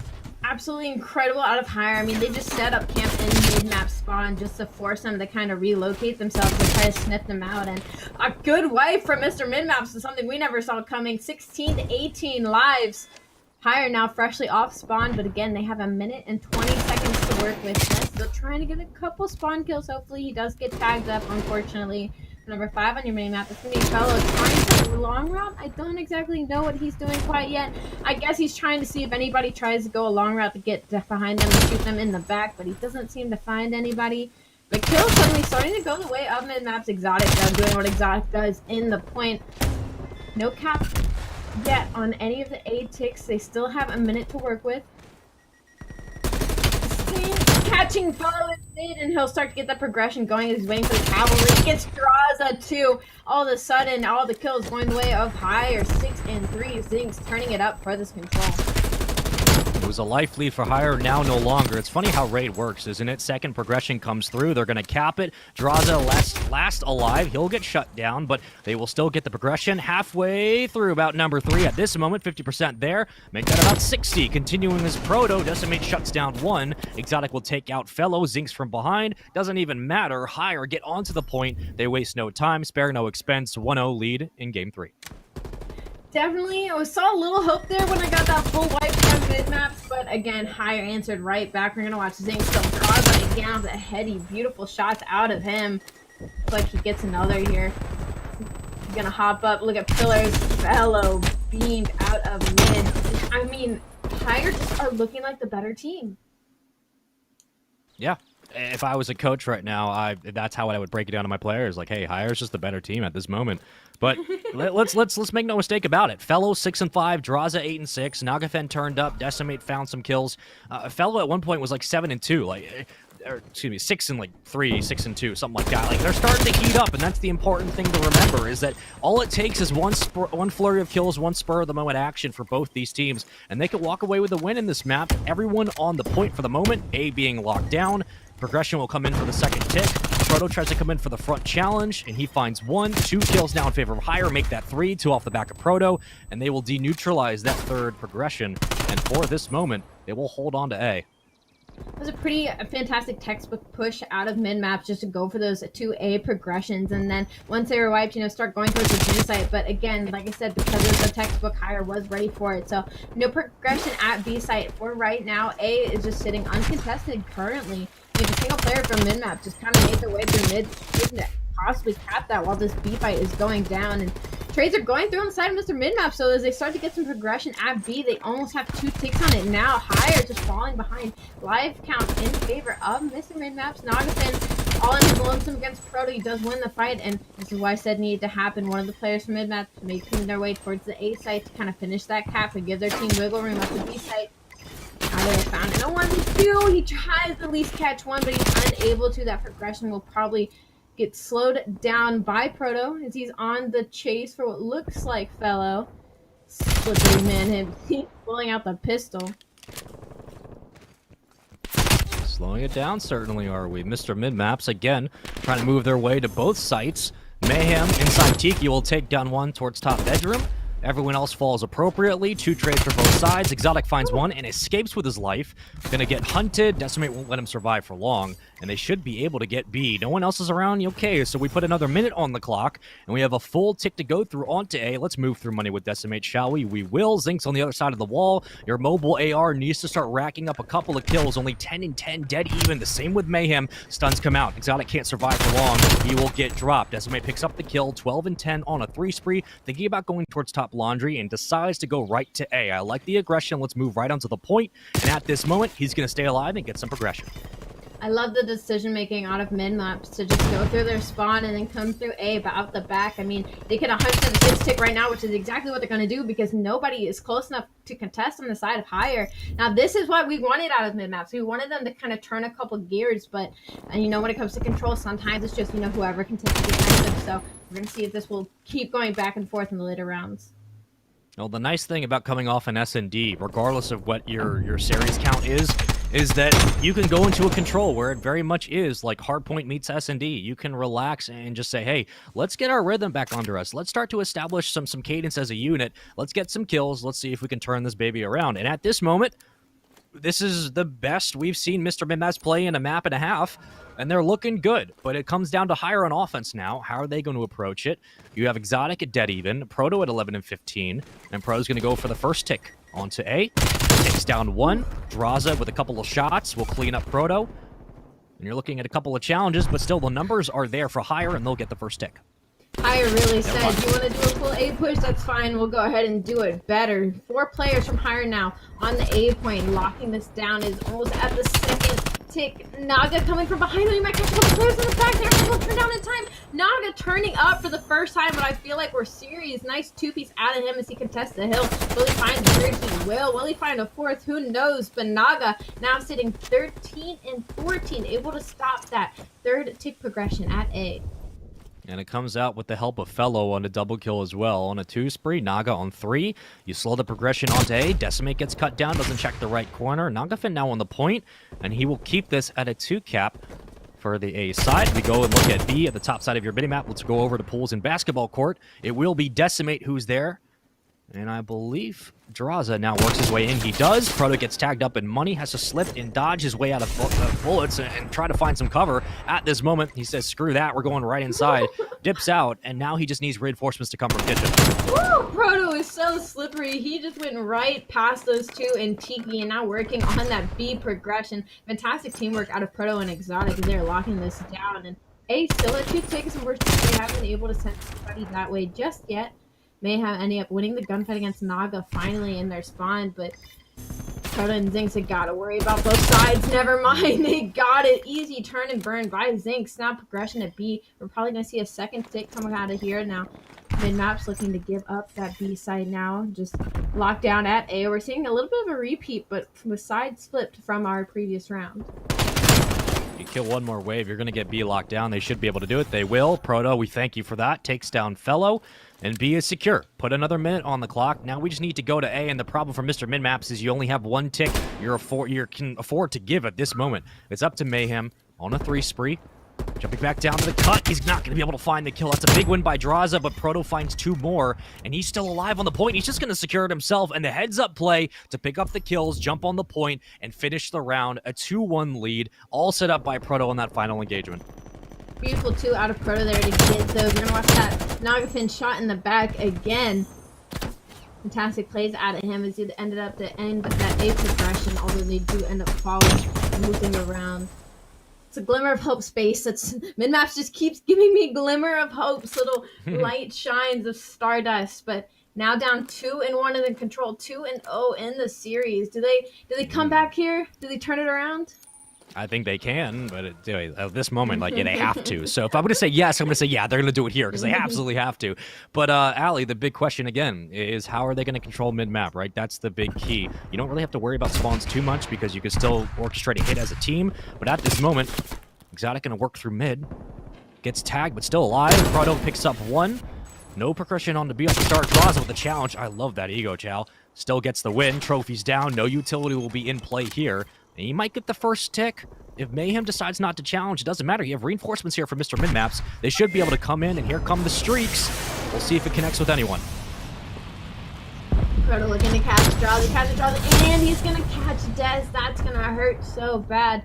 Progression at B now has been stopped. Hopefully we see a player from HyRX able to cap that B site before it hits that first tick.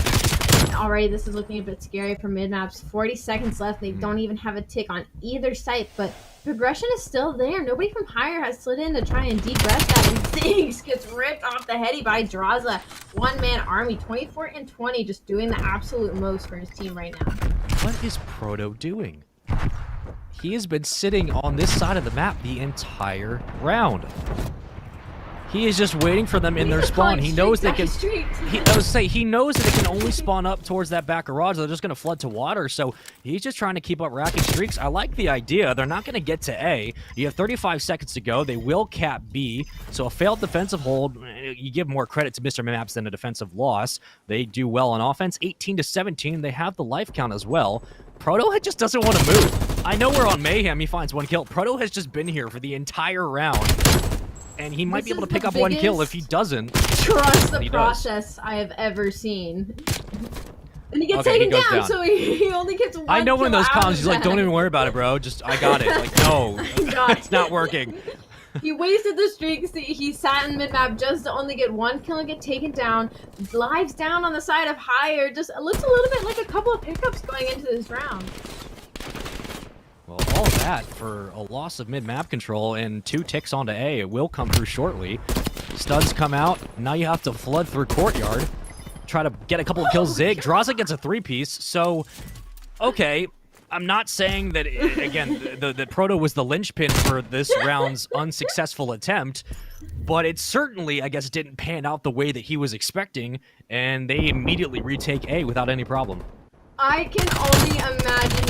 Oh, we're gonna watch that 3-piece from Drazah. That was missed. Beautiful shots out of him. They lined up right for him there on stairs. But yeah, we're not gonna pin the blame on Proto just yet. But I am wondering, because now you have burned your streaks. You burned time on the map. You are now tied up 2-2, and the last thing you want to do is give mid-maps any sort of headway, any sort of motivation, any sort of adrenaline going through the rest of the series.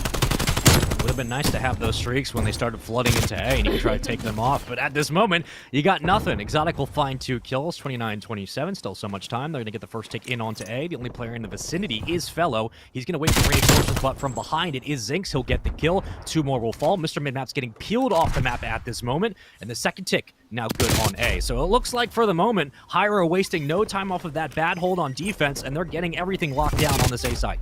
And that's exactly what they needed. A is basically gone, signed off, and done. And mid-maps are so pushed up and spread out on the map. So Pyre really needs to work on winning these 1v1s, because even if they kill the mid-map, they still have to work their way all the way to the B site, which is across the map. Jiraza really trying to have something to say, but Exotic ends up shutting him down. I mean, we talk about Exotic being an absolute superstar this entire series, and he's just proving it again and again how good of a player that he is.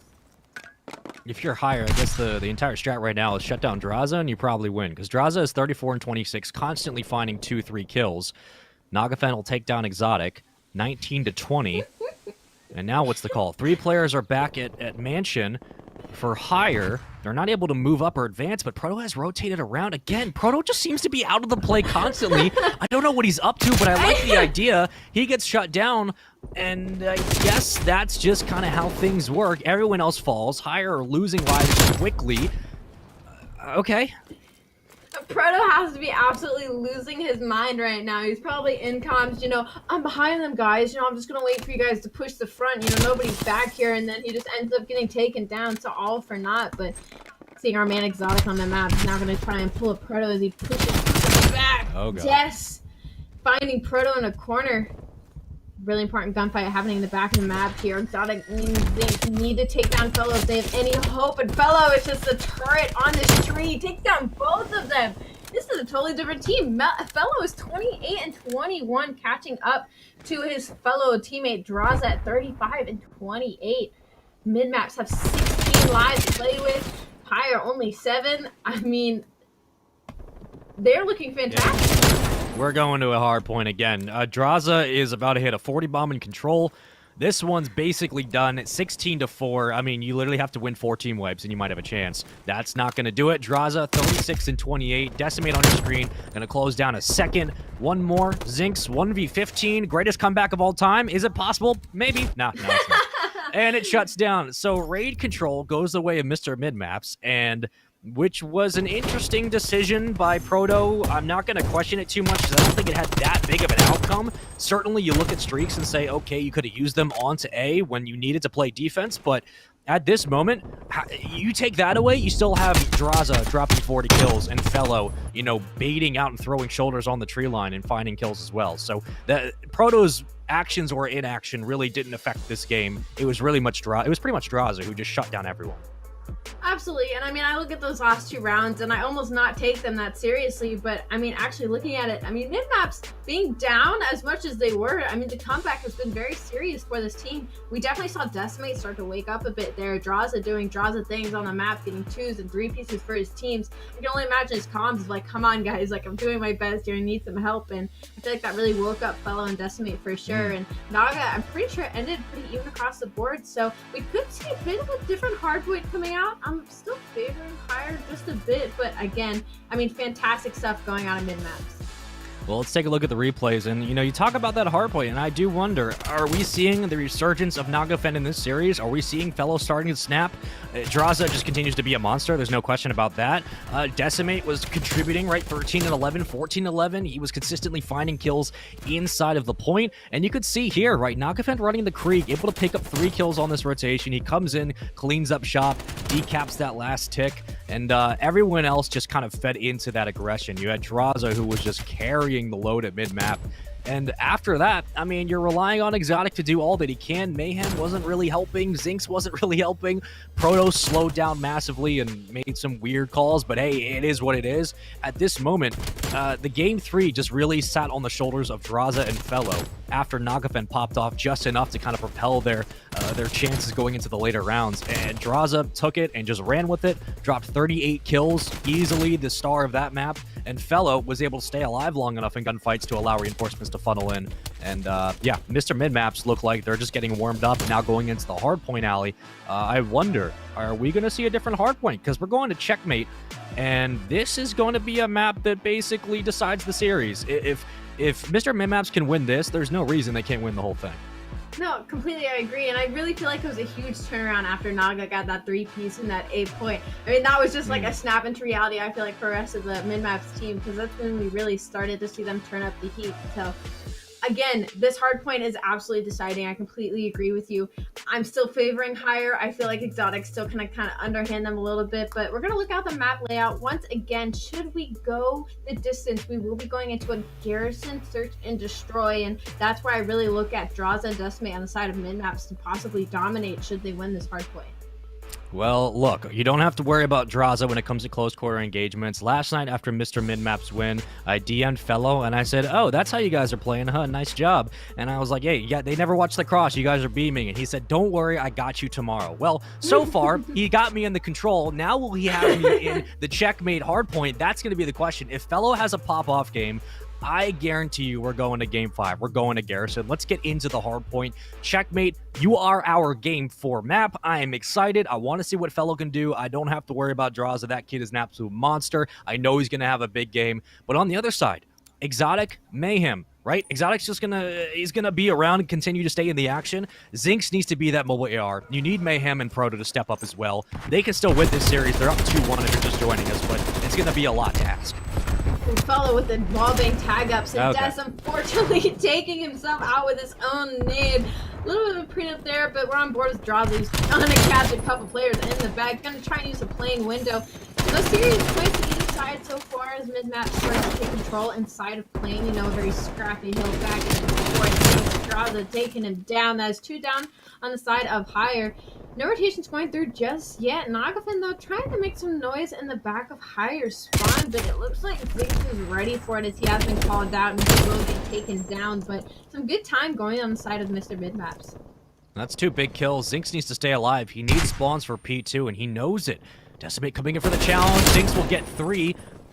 Excuse me, that's a 2 streak for him. He'll find both. Closing in from both sides, not much he could really do, but 27-9, again, the first hard point on this map. Not really going to find a lot of time, just looking for scraps if you can, contest where you might, and at this moment, it's up to Exotic in the back. Zinx working there as well. Nagafin gets shut down, there's a double kill, and finally, Higher might be able to lock down some spawns, but nope, Fellow is there, ready and waiting. I mean, even though Fellow was able to take down Exotic, I mean, that allowed Higher to push through the front and keep them right in the back. I mean, you saw mid-map spawn up, and all 3 of them turned to kill for Exotic. After Truth to Root, Zinx finds 2. What was looking like it was mid-maps once again. Zinx said, no, thank you, not today. Not Draza and Fellow do get taken down the front, and 30-18, Higher is still in this game. They're going to get this full 20. Unless Des has something to say about it, Nade goes out, but he will get taken down by his teammates.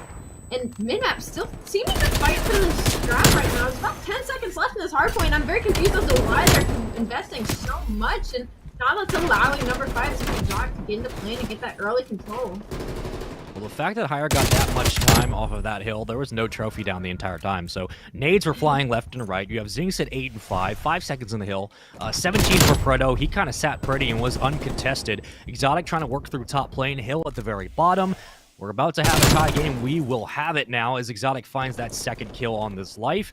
Exotic rotating through the back of wood. Let's see if he's able to cut down anyone who stands in his way. He might get knocked up into the back. He will. Look close and dangerous for a moment. Picks up the XM4, and now they're going to rotate in. Exotic basically does an entire parabola around the map and runs into the hill uncontested. No one else there to challenge. Mr. Midmap's very hesitant to come in for the contest. Shots ring out, and at this moment, no one's really been able to grab a solid lead going into our third hill.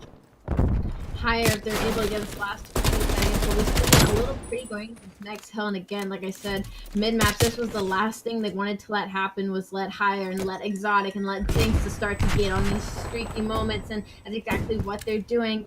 And they're already on rotation as well. I mean, mid-maps keep investing so much this last couple of seconds of hardpoint. I'm so confused why they aren't just taking the advantage to rotate early, but Draza and Nagafin able to first couple of seconds. Exotic and Zinx say, no, I'll take that, thank you very much. And mid-maps, I'm just seeing no rotation out of them. I feel like I'm seeing some mistakenly calls of hitting 10 seconds on the last hill, and they need to get it together before Higher starts running for this.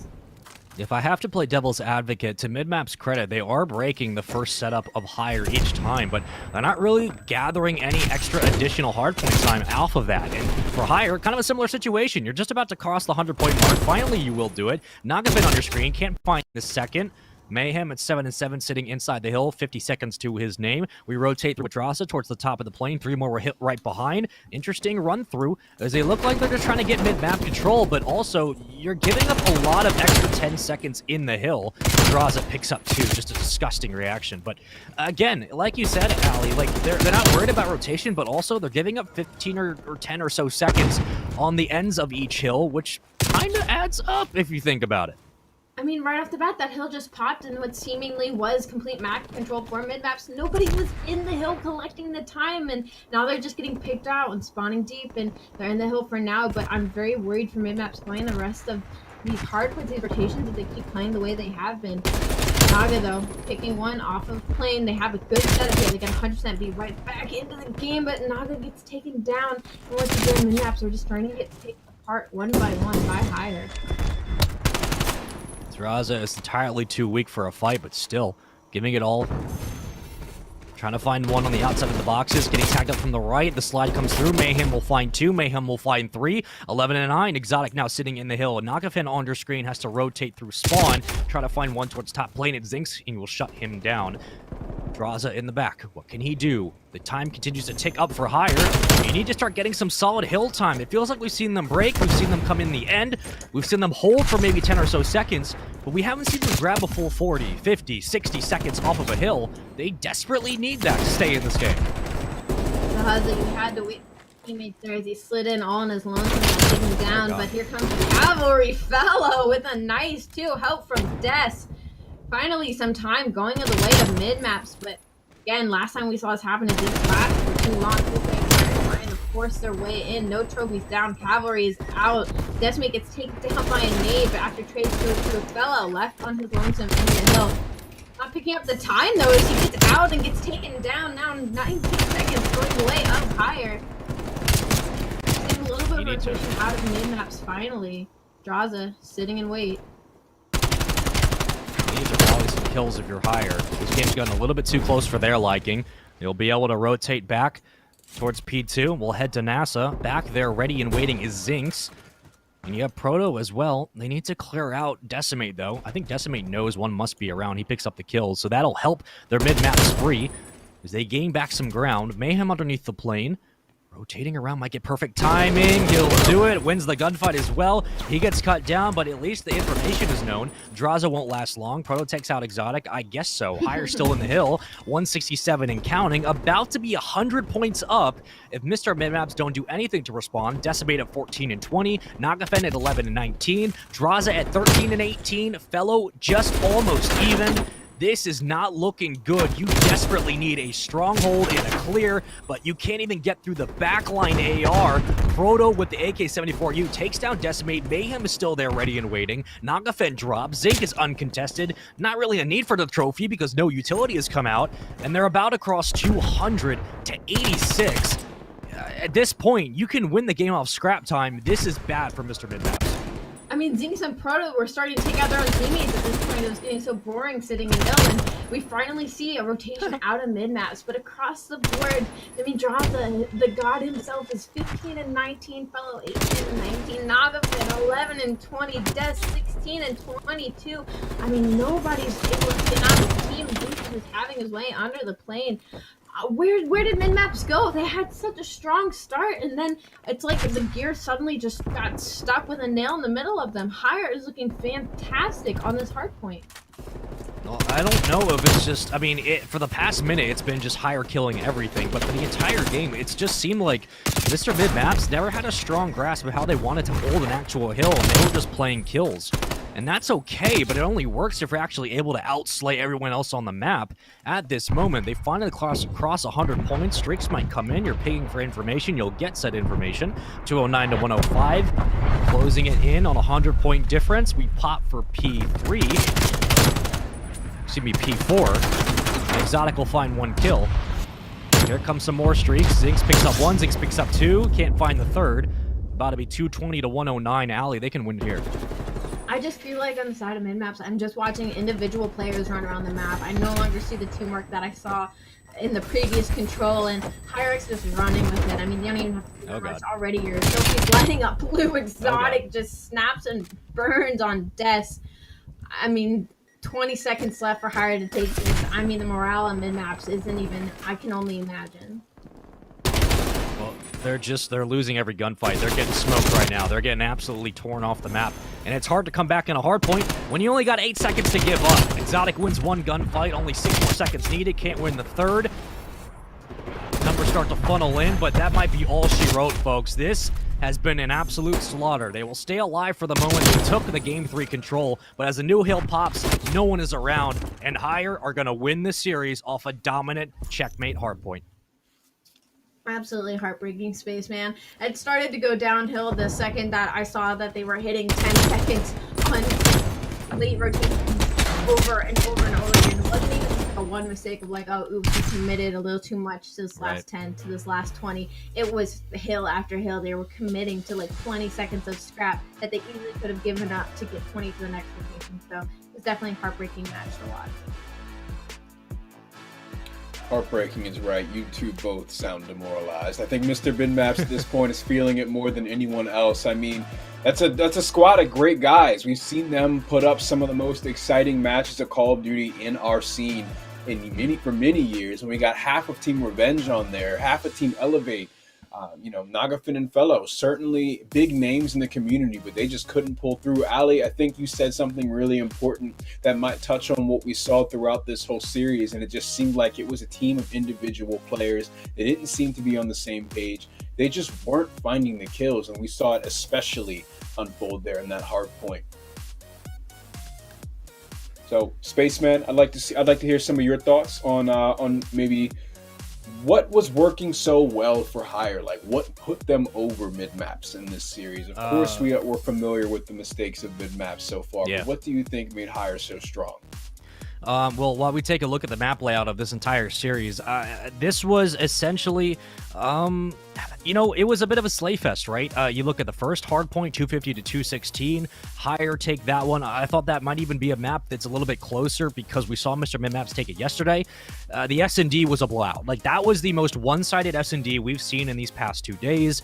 The control, a little bit different, a little bit weird at times, but the slang starts to pick up. Nagafen's finding kills. Draza drops 40, and then we go to the hard point, and it just looked like they gave their all on the control and they just had nothing left in the tank. I mean, Hire, Exotic was playing great. Proto and Mayhem were contributing in the kill feed, right? Like Zinx and Mayhem and P2 and NASA, like Zinx was sitting uncontested in the hill. Proto was not getting any nades thrown over. They didn't even have a trophy. They just weren't getting contested. Exotic was finding kills left and right. Mayhem was finding kills left and right. And a series that was so favored on one side for Slang in game one, Slang for Draza and Fellow in that control, and then Slang in the hard point. It really just came down to, honestly, this is going to sound stupid, but like, Mr. Midmaps didn't kill. Like, they got a couple of kills, and then they never held an actual hardpoint together. But in order to actually hold the hardpoint together, you have to continue to kill on the map. And the kills they were getting were not coming at opportune times. They were coming at the ends of transitions when you already have yourself set up. They were coming weirdly in the plane in the middle of the map when the hill was like on the other side of the map. It didn't feel like they were on the same page collectively. It all felt like they were so focused on getting mid-map control that they thought that would then translate into hill control, and it didn't. And then they didn't have the kills to follow that up with correcting that mistake. So, and a team that's so good at slaying, they just didn't do it, and Hire did. That is my breakdown. So, Ali, I'm going to point this next question to you. Spaceman touched on it a little bit there with Draza. What made his performance so impressive here? We heard his name quite a bit, and I'm sure our highlight reel is full of his experiences in this series. What stood out to you about Draza? I mean, even though they ended up falling, Draza has just been consistently trying to carry his team on his backpack. You know, whenever Midmap started to get a couple of footholds, it was usually Draza's name behind it. You know, sometimes it would be Fellow, sometimes it would be Des, but it would always be followed by a Draza getting a 2-piece, doing a 3-piece in hill, getting that plane control. It was always Draza kind of being the back line to kind of make those plays for his team. Unfortunately, they just weren't able to keep up. Seems to me that Draza was the core of the little bit of success that we did see out of Mr. Midmaps in this series. Would you say that that's true to maybe their performance in the Challenger series thus far in this season, Spaceman? What do you think? I think that it can be. I'm gonna disagree. I think it could be easy to see that Draza has that effect because he drops such big numbers, right? And you're looking at his recent success and the fact that he was in the Pro League. But let's also remember that Fellow is very much the IGL of this team. And you even look back to last season when Fellow galvanized Standy and DiamondCon with the team changes they had, and Paul X, who was there for a little bit. Like Fellow is an IGL for this roster, and I feel like he maybe just didn't have complete control over it. But with Fellow and Nagafen there, you're talking about Fellow currently a sub for Dallas Empire. Like, this should have been a team that didn't have communication issues. They shouldn't have had IGL issues. Right. Draza was popping off and no one else was, and that's the problem, is that when your IGL is struggling and Draza is really only carrying just by numbers wise, there's something there's disconnect there, right? And so it just seemed like they weren't on the same page the entire series. Thrilling conclusions tonight in the North American region. We saw the Subliners delivered their first 3-0 loss here as Western was able to come over the top of them. And we also see Mr. Minmaps falling to the enemy team here. We're going to come to our next bit of competition in the Call of Duty League. Next week, it is Elimination Week. We have a great lineup ahead of us, and I hope you all tune in. Thank you very much for tuning in and checking out the show for today. We'll be back again with more Call of Duty action. Stay tuned.